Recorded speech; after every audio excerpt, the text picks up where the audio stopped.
ਲੜੀਵਾਰ ਵਿਚਾਰਾਂ ਰੋਜ਼ਾਨਾ ਆਪ ਸੰਗਤਾਂ ਗੁਰੂ ਚਰਨਾਂ ਵਿੱਚ ਜੁੜ ਕਰਕੇ ਔਰ ਆਪਣੇ ਆਪਣੇ ਘਰਾਂ ਵਿੱਚ ਬੈਠ ਕਰਕੇ ਇਸ ਪਾਵਨ ਸਥਾਨ ਤੋਂ ਸਰਵਣ ਕਰਦੀਆਂ ਹੋ। ਉਹ ਚੱਲ ਰਹੀਆਂ ਲੜੀਵਾਰ ਗੁਰਬਾਣੀ ਵਿਚਾਰਾਂ ਨਾਲ ਸਾਂਝ ਪਾਈਏ। ਵਿਚਾਰਾਂ ਆਰੰਭਣ ਤੋਂ ਪਹਿਲਾਂ ਸਤਿਗੁਰੂ ਧੰਨ ਗੁਰੂ ਗ੍ਰੰਥ ਸਾਹਿਬ ਜੀ ਕਿਰਪਾ ਕਰਨ, ਆਪਣਾ ਮਿਹਰ ਭਰਿਆ ਹੱਥ ਸਿਰ ਤੇ ਰੱਖਣ। ਸਤਿਗੁਰੂ ਜੀ ਆਪ ਰਸਨਾ ਉੱਤੇ ਵਰਤ ਕੇ ਆਪਣੀ ਪਾਵਨ ਬਾਣੀ, ਪਾਵਨ ਸ਼ਬਦ ਦੀ ਵਿਚਾਰ ਆਪ ਕਰਵਾ ਲੈਣ ਔਰ ਆਪ ਸਰਬੱਤ ਸੰਗਤ ਬਖਸ਼ੋ ਅਸੀਸ। ਕੋਈ ਰਸਨਾ ਵਾਂਝੀ ਨਾ ਰਹੇ। ਦੋਵੇਂ ਹੱਥ ਜੋੜ ਆਪਣੀਆਂ ਮਨ ਬਿਰਤੀਆਂ ਇਕਾਗਰ ਕਰਦੇ ਹਾਂ। ਲਵਾਓ ਗੁਰੂ ਚਰਨਾਂ ਵਿੱਚ ਹਾਜ਼ਰੀ। ਅਦਬ ਸਹਿਤ ਸਰਬੱਤ ਸੰਗਤ ਮਿਲ ਕਰਕੇ ਉਚਾਰਨ ਕਰੋ ਜੀ। ਸਤਨਾਮ ਸ੍ਰੀ ਵਾਹਿਗੁਰੂ ਸਾਹਿਬ ਜੀ।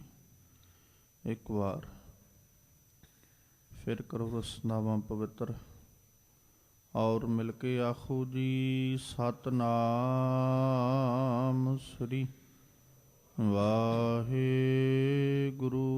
ਸਾਹਿਬ ਜੀ। ਵਾਹਿਗੁਰੂ ਸਾਹਿਬ ਜੀ। ਸ੍ਰੀ ਰਾਗ ਮਹੱਲਾ ਪੰਜਵਾ। ਪਹਿਲੇ ਪਹਿਰੇ ਰੈਣਕ ਵਨਜ਼ਾਰਿਆ ਮਿੱਤਰਾ। ਧਰ ਪਾਏ ਤਾ ਉਦਰੈ ਮਾਹੇ। ਦਸੀ ਮਾਸੀ ਮਾਨਸ ਕੀਆ ਵਨਜ਼ਾਰਿਆ ਮਿੱਤਰਾ। ਕਰ ਮੁਹਲਤ ਕਰਮ ਕਮਾਹੇ।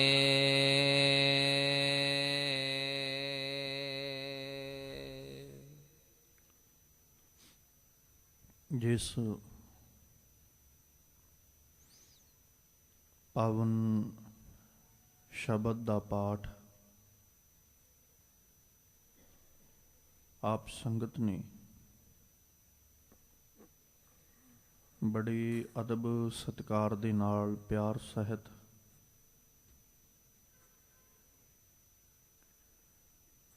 ਮਾਨਯੋਗ ਭਾਈ ਸਾਹਿਬ ਹੋਰਾਂ ਪਾਸੋਂ ਸਰਵਣ ਕੀਤਾ ਹੈ। ਇਹ ਪਾਵਨ ਸ਼ਬਦ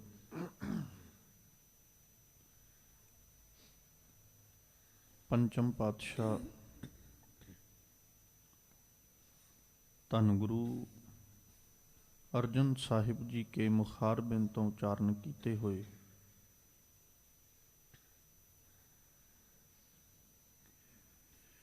ਸ੍ਰੀ ਰਾਗ ਦੇ ਅੰਦਰ ਗੁਰੂ ਗ੍ਰੰਥ ਸਾਹਿਬ ਪਾਤਸ਼ਾਹ ਜੀ ਕੇ ਪਾਵਨ ਅੰਗ 77 और 78 ਦੇ ਉੱਪਰ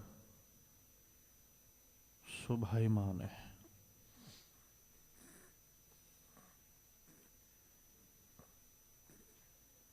ਪੰਚਮ ਪਾਤਸ਼ਾਹ ਜੀ ਨੇ ਵੀ ਸਾਡੇ ਤੇ ਅਪਾਰ ਕਿਰਪਾ ਕਰਦਿਆਂ ਹੋਇਆਂ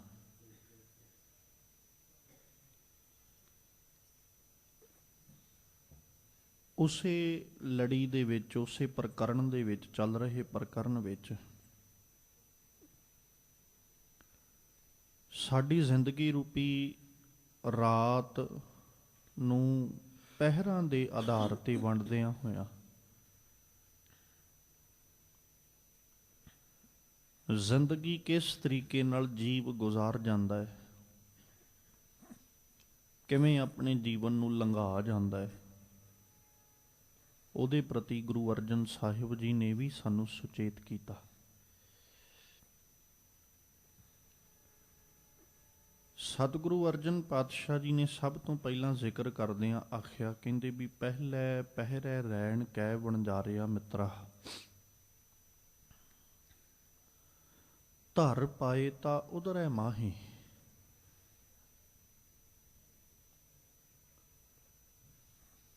हे ਵਣਜਾਰਿਆ, हे ਸੌਦਾਗਰਾ, ਤੇਰੀ ਜ਼ਿੰਦਗੀ ਦਾ ਪਹਿਲਾ ਪਹਿਰ ਸ਼ੁਰੂ ਹੋਇਆ ਜਦੋਂ ਤੇਰਾ ਮੂਲ ਅਕਾਲ ਪੁਰਖ ਪਰਮੇਸ਼ਵਰ ਨੇ ਟਿਕਾ ਦਿੱਤਾ। ਧਰ ਪਾਏ ਤਾਂ ਮਤਲਬ ਧਰ ਦਿੱਤਾ, ਰੱਖ ਦਿੱਤਾ। ਉਧਰ ਹੈ ਮਾਹੀ, ਤੇਰਾ ਮੂਲ ਉਹਨੇ ਉਧਰ ਦੇ ਵਿੱਚ ਟਿਕਾ ਦਿੱਤਾ। ਪਹਿਰ ਦੀ ਸ਼ੁਰੂਆਤ ਹੋ ਗਈ ਨਾ। ਜਦੋਂ ਅਸੀਂ ਸਮੇਂ ਦੀ ਵੰਡ ਨੂੰ ਵੇਖਦੇ ਹਾਂ, ਸਮੇਂ ਦੀ ਵੰਡ ਨੂੰ ਵੇਖਦੇ ਹਾਂ, ਦਿਨ ਔਰ ਰਾਤ ਦੇ ਅਸੀਂ 8 ਪਹਿਰਾਂ ਦਾ ਜ਼ਿਕਰ ਕਰਦੇ ਹਾਂ।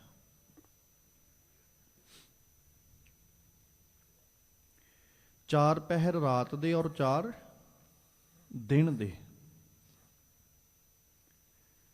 ਔਰ ਜਦੋਂ ਸਮੇਂ ਦੀ ਵੰਡ ਦਾ ਜ਼ਿਕਰ ਕੀਤਾ ਗਿਆ ਤੇ ਭਲੇ ਪੁਰਸ਼ਾਂ ਨੇ ਆਖਿਆ ਵੀ ਸੁਬਹ 6 ਤੋਂ ਲੈ ਕੇ ਸ਼ਾਮ 6 ਤੱਕ ਦਿਨ ਦੇ 4 ਪਹਿਰ, ਔਰ ਰਾਤ ਜਿਹੜੇ ਸ਼ਾਮ ਦੇ 6 ਵਜੇ ਤੋਂ ਲੈ ਕੇ ਤੜਕੇ ਦੇ 6 ਵਜੇ ਤੱਕ ਰਾਤ ਦੇ 4 ਪਹਿਰ, ਜਿਵੇਂ ਸਮੇਂ ਦੀ ਵੰਡ ਕੀਤੀ ਗਈ। ਜਿਹੜੀ ਬੇਨਤੀ ਮੈਂ ਆਪ ਜੀ ਅੱਗੇ ਕਰਨ ਲੱਗਿਆ, ਰਾਤ ਦੇ ਪਹਿਰ 6 ਵਜੇ ਸ਼ੁਰੂ ਹੋ ਜਾਂਦੇ ਨੇ। ਅਸੀਂ ਕਦੇ ਰਾਤ ਦੀ ਉਡੀਕ ਨਹੀਂ ਕੀਤੀ ਵੀ ਹਜੇ ਹਨੇਰਾ ਨਹੀਂ ਹੋਇਆ ਤੇ ਪਹਿਰ ਸ਼ੁਰੂ ਨਹੀਂ ਹੋਇਆ। ਜਦੋਂ ਸਮਾਂ ਹੋ ਗਿਆ ਉਦੋਂ ਪਹਿਰ ਰਾਤ ਦਾ ਚੱਲ ਪੈਣਾ। ਫਿਰ ਇਹ ਵੀ ਨਹੀਂ, ਕਿਉਂਕਿ ਹੁਣ ਜਿੱਦਾਂ ਮੌਸਮ ਤਬਦੀਲ ਹੋ ਰਿਹਾ, ਮੌਸਮ ਦੇ ਅਨੁਸਾਰ ਜਿਹੜਾ ਦਿਨਾਂ ਦੇ ਵਿੱਚ ਵੀ ਫਰਕ ਪੈਂਦਾ ਜਾ ਰਿਹਾ, ਔਰ ਦਿਨ ਵੱਡੇ ਹੁੰਦੇ ਜਾ ਰਹੇ ਤੇ ਰਾਤ ਜਿਹੜੀ ਉਹ ਛੋਟੀ ਹੁੰਦੀ ਜਾ ਰਹੀ। ਹੁਣ ਦਿਨ ਵੱਡੇ ਹੋ ਰਹੇ ਨੇ, ਅਸੀਂ ਇਹ ਨਹੀਂ ਕਵਾਂਗੇ ਕਿ ਰਾਤ ਜਦੋਂ ਸ਼ਾਮ 6 ਵਜੇ ਤੇ ਅਸੀਂ ਆਖਾਂਗੇ ਵੀ ਹੁਣ ਦਿਨ ਦਾ ਹੀ ਪਹਿਰ ਚੱਲ ਰਿਹਾ। ਨਹੀਂ, ਪਹਿਰ ਰਾਤ ਦਾ ਸ਼ੁਰੂ ਹੋ ਗਿਆ। ਸੁਬਾਹ ਵੀ ਇਸੇ ਤਰ੍ਹਾਂ ਹੀ। ਇਹ ਨਹੀਂ ਵੀ ਹੁਣ ਜਦੋਂ ਵੱਡੀਆਂ ਰਾਤਾਂ ਹੋ ਜਾਂਦੀਆਂ, ਦਿਨ ਛੋਟੇ ਹੋ ਜਾਂਦੇ ਤੇ ਅਸੀਂ ਇਸ ਉਡੀਕ ਵਿੱਚ ਨਹੀਂ ਬੈਠਦੇ ਵੀ ਸੂਰਜ ਚੜ੍ਹੇਗਾ ਤੇ ਦਿਨ ਦਾ ਪਹਿਰ ਸ਼ੁਰੂ ਹੋਏਗਾ। ਮਤਲਬ ਇਹ ਹੈ ਕਿ ਸਮੇਂ ਦੇ ਆਧਾਰ ਉੱਤੇ ਪਹਿਰ ਦੀ ਸ਼ੁਰੂਆਤ ਹੋ ਜਾਂਦੀ ਹੈ।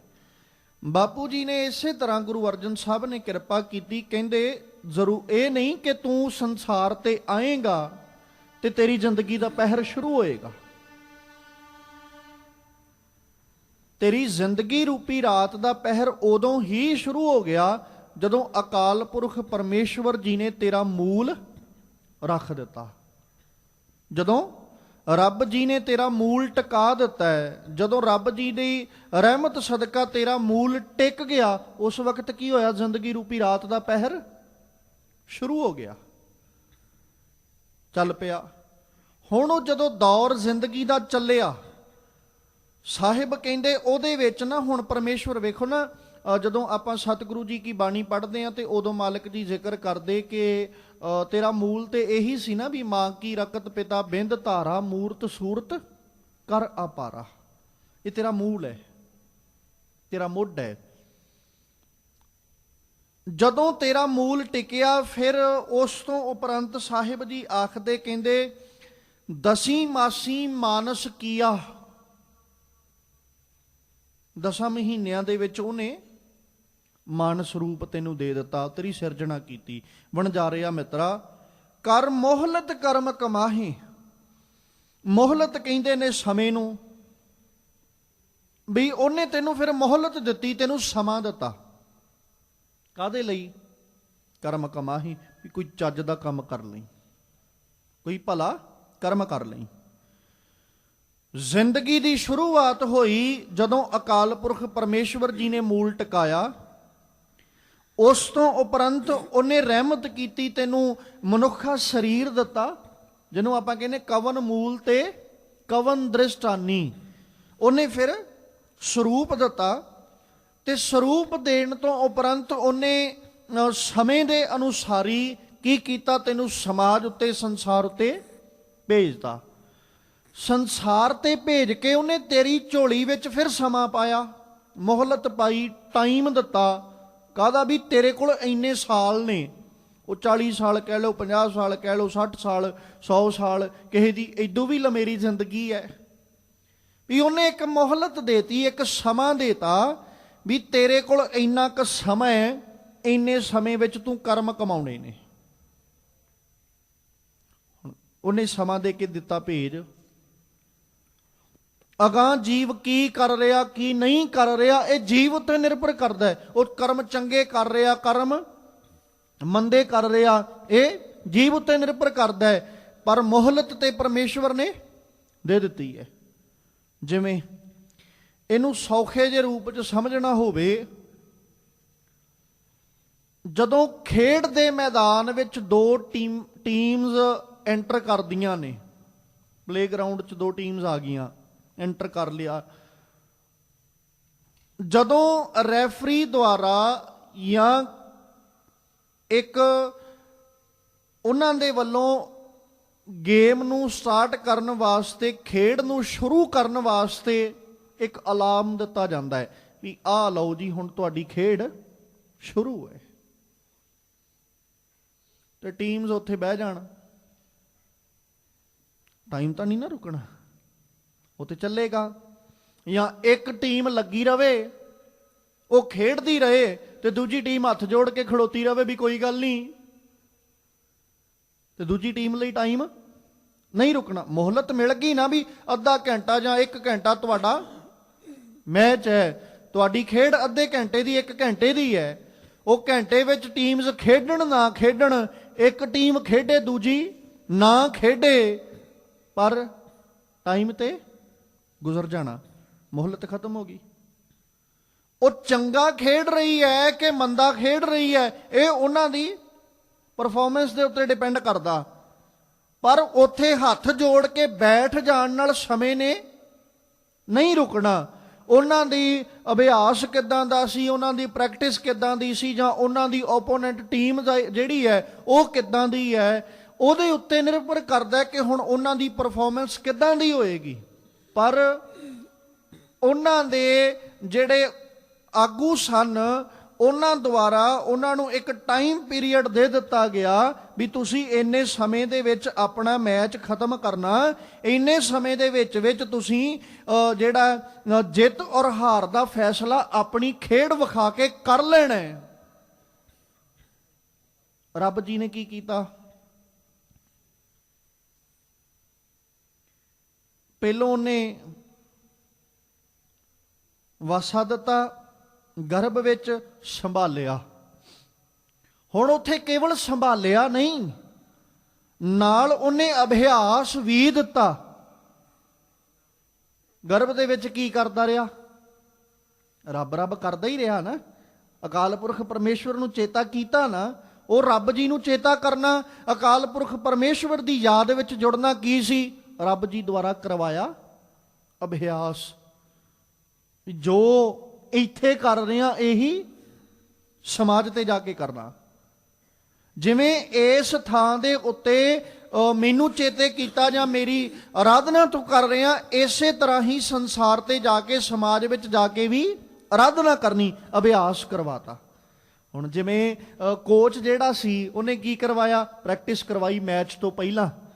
ਫਿਰ ਜਦੋਂ ਉਹਨੇ ਵੇਖਿਆ ਵੀ ਟੀਮ ਚੰਗਾ ਖੇਡ ਲੈਂਦੀ ਹੈ, ਨਾਲੇ ਹੀ ਉਹਨੇ ਉਹਨਾਂ ਨੂੰ ਇਹ ਕਹਿਤਾ ਵੀ ਵੇਖਿਓ ਅਭਿਆਸ ਮੈਂ ਤੁਹਾਡਾ ਕਰਵਾਇਆ, ਆਪਣੀ ਪਰਫਾਰਮੈਂਸ ਵਧੀਆ ਕਰਿਓ, ਮੈਂ ਤੁਹਾਨੂੰ ਸਿਖਾ ਦਿੱਤਾ ਜਿਵੇਂ ਇੱਥੇ ਖੇਡੇ ਹੋ ਇਦਾਂ ਹੀ ਮੈਦਾਨ ਵਿੱਚ ਵੀ ਖੇਡਣਾ ਹੈ। ਰੱਬ ਜੀ ਨੇ ਕੀ ਕਿਹਾ? ਜਿਵੇਂ ਇੱਥੇ ਚੇਤੇ ਕੀਤਾ ਉਵੇਂ ਹੀ ਜਿਹੜੇ ਸਮਾਜ ਉੱਤੇ, ਸੰਸਾਰ ਉੱਤੇ ਤੁਹਾਨੂੰ ਭੇਜਣਾ, ਉੱਥੇ ਤੁਸੀਂ ਐਵੇਂ ਹੀ ਚੇਤੇ ਕਰਨਾ। ਹੁਣ ਉੱਥੇ ਜਾ ਕੇ ਕਿੱਦਾਂ ਦੀ ਪਰਫਾਰਮੈਂਸ, ਇਹ ਹੁਣ ਟੀਮ ਉੱਤੇ ਨਿਰਭਰ ਕਰਦਾ ਨਾ। ਤੇ ਸਾਡੀ ਪਰਫਾਰਮੈਂਸ ਤੇ ਇੱਥੇ ਆ ਕੇ ਬਿਲਕੁਲ ਹੀ ਬਦਲ ਜਾਂਦੀ। ਅਭਿਆਸ ਦੇ ਟਾਈਮ ਤੇ ਅਸੀਂ ਰੱਬ ਜੀ ਨੂੰ ਇੱਕ ਖਿੰਨ ਮਾਤਰ ਸਮੇਂ ਵਾਸਤੇ ਵੀ ਨਹੀਂ ਭੁਲਾਇਆ। ਦੇਖੋ ਨਾ, ਜਿਵੇਂ ਜਦੋਂ ਸਿਲੈਕਸ਼ਨ ਹੁੰਦੀ ਪਲੇਅਰਸ ਦੀ, ਤੇ ਕਿੰਨੇ ਖਿਡਾਰੀ ਇਕੱਠੇ ਕੀਤੇ ਜਾਂਦੇ, ਉਹਨਾਂ ਖਿਡਾਰੀਆਂ ਦੇ ਵਿੱਚੋਂ ਫਿਰ ਜਿਹੜਾ ਟੀਮ ਬਣਾਉਣ ਵਾਲਾ ਜਾਂ ਕੋਚਿੰਗ ਦੇਣ ਵਾਲਾ ਕੋਚ ਹੈ, ਉਹਨੇ ਸਿਲੈਕਸ਼ਨ ਕੀਤੀ ਵੀ ਇੰਨੇ ਕੁ ਖਿਡਾਰੀ ਮੈਨੂੰ ਚਾਹੀਦੇ ਤੇ ਆਹ ਵਧੀਆ ਖੇਡਦੇ ਨੇ। ਉਹਨੇ ਚੁਣ ਲਏ, ਉਹ ਚੁਣ ਕੇ ਉਹਨੇ ਇੱਕ ਟੀਮ ਲਈ ਬਣਾ, ਉਹਨਾਂ ਨੂੰ ਉਹਨੇ ਖੇਡਣ ਵਾਸਤੇ, ਮੈਚ ਖੇਡਣ ਵਾਸਤੇ ਭੇਜਤਾ ਵੀ ਜਾਓ, ਮੈਨੂੰ ਤੁਹਾਡੇ ਤੇ ਭਰੋਸਾ, ਤੁਸੀਂ ਜਿੱਤ ਕੇ ਆਓਗੇ। ਰੱਬ ਜੀ ਨੇ ਹਰ ਬੰਦੇ ਦੀ ਪਰਫਾਰਮੈਂਸ ਵੇਖੀ ਹੈ।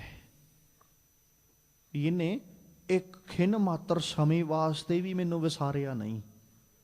9 ਮਹੀਨੇ 10 ਮਹੀਨੇ ਕੀ ਕਰਦਾ ਰਿਹਾ? ਅਕਾਲ ਪੁਰਖ ਪਰਮੇਸ਼ਵਰ ਨੂੰ ਯਾਦ, ਚਿੰਤਨ ਵਿੱਚ ਜੁੜਿਆ ਰਿਹਾ। ਉਦੋਂ ਅਗਾਂਹ ਜਾ ਕੇ ਹੁਣ ਜਦੋਂ ਆ ਖੇਡ ਦੇ ਮੈਦਾਨ ਵਿੱਚ ਆਉਣਾ, ਜਦੋਂ ਆਪਾਂ ਪਿੱਛੇ ਪੜ੍ਹ ਕੇ ਆਏ ਨਾ ਕਿ ਇਹ ਛਿੰਝ ਦਾ ਇੱਕ ਮੈਦਾਨ ਹੈ, ਇੱਥੇ ਕੀ ਹੈ? ਮਲ ਲੱਥੇ ਲੈਂਦੇ ਫੇਰੀਆਂ। ਮੱਲ ਜਿਹੜੇ ਨੇ ਉਹ ਇੱਥੇ ਮੈਦਾਨ ਵਿੱਚ ਆਏ ਹੋਏ ਤੇ ਉਹ ਫੇਰੀਆਂ ਲੈ ਰਹੇ, ਆਪਣਾ ਜ਼ੋਰ ਵਿਖਾਉਣ ਵਾਸਤੇ। ਹਰ ਇੱਕ ਆਪਾਂ ਜੇ ਕਹਿ ਲਈਏ ਨਾ ਵੀ ਅਸੀਂ ਆਪਣੀ ਆਪਣੀ ਛਿੰਝ ਦੇ ਵਿੱਚ, ਆਪਣੇ ਖੇਡ ਦੇ ਮੈਦਾਨ ਵਿੱਚ ਅਸੀਂ ਮਾਲੇ ਆ, ਅਸੀਂ ਪਹਿਲਵਾਨ ਆ, ਤੇ ਇਹਦੇ 'ਚ ਕੋਈ ਅੱਤ ਕਥਨੀ ਨਹੀਂ ਹੈ। ਅਸੀਂ ਸਾਰੇ ਹੀ ਪਹਿਲਵਾਨ ਆ ਤੇ ਸਾਡਾ ਸਾਰਿਆਂ ਦਾ ਹੀ ਮੁਕਾਬਲਾ ਚੱਲ ਰਿਹਾ।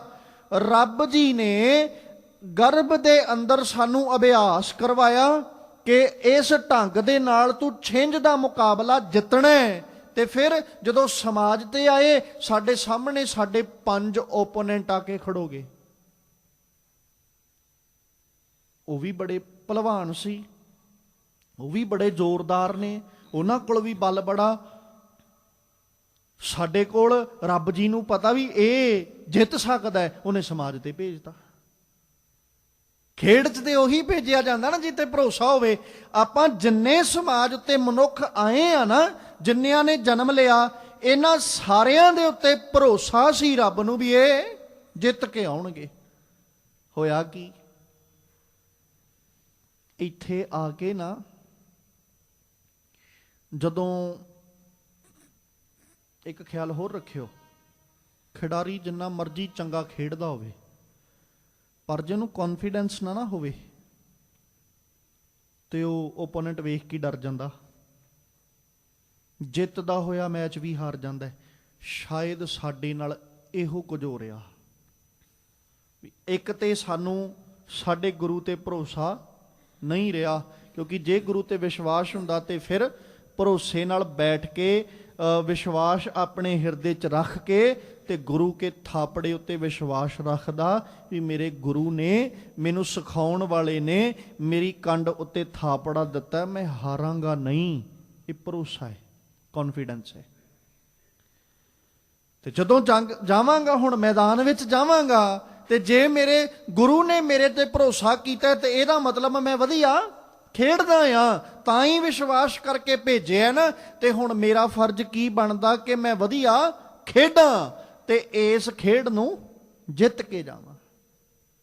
ਤੇ ਸਾਹਿਬ ਨੇ ਆਖਿਆ, ਕਹਿੰਦੇ ਧਰ ਪਾਏ ਤਾਂ ਉਧਰ ਹੈ ਮਾਹੇ, ਉਹਨੇ ਤੈਨੂੰ ਸੱਜਣਾ ਤੇਰਾ ਮੂਲ ਟਿਕਾ ਦਿੱਤਾ, ਉਧਰ ਦੇ ਅੰਦਰ ਟਿਕਾਇਆ। ਉਹ ਤੋਂ ਬਾਅਦ 'ਚ ਦਸੀ ਮਾਸੀ ਮਾਨਸ ਕੀਆ, ਫਿਰ ਉਹਨੇ ਤੈਨੂੰ ਹੁਣ ਖਿਡਾਰੀ ਬਣਾਤਾ, ਖੇਡਣ ਵਾਲਾ ਬਣਾ ਦਿੱਤਾ ਹੈ। ਜਿੱਥੇ ਉਹਨੇ ਖੇਡਣ ਵਾਲਾ ਬਣਾਇਆ, ਉੱਥੇ ਮੋਹਲਤ ਉਹਨੇ ਤੈਨੂੰ ਸਮਾਂ ਦੇ ਕੇ, ਕਰਮ ਕਮਾਹੇ ਉਹਨੇ ਤੈਨੂੰ ਮੋਹਲਤ ਦਿੱਤੀ, ਤੈਨੂੰ ਸਮਾਂ ਦਿੱਤਾ। ਇਸ ਕਰਕੇ ਦਿੱਤਾ ਕਿ ਤੂੰ ਜਾ ਕੇ ਚੰਗੇ ਕਰਮ, ਭਲੇ ਕਰਮ ਕਮਾ ਸਕੇ ਤੇ ਆਪਣੀ ਜ਼ਿੰਦਗੀ ਦੀ ਬਾਜੀ ਜਿੱਤ ਸਕੇ। ਮੋਹਲਤ ਕਰ ਦੀਨੀ ਕਰਮ ਕਮਾਣੇ, ਜੈਸਾ ਲਿਖਤ ਧੁਰ ਪਾਇਆ। ਮਾਤ ਪਿਤਾ ਭਾਈ ਸੁਤ ਬਨਤਾ, ਤਿਨ ਭੀਤਰ ਪ੍ਰਭੂ ਸੰਜੋਇਆ। ਫਿਰ ਕਹਿੰਦੇ ਮੋਹਲਤ ਕਰ ਦੀਨੀ ਕਰਮ ਕਮਾਣੇ।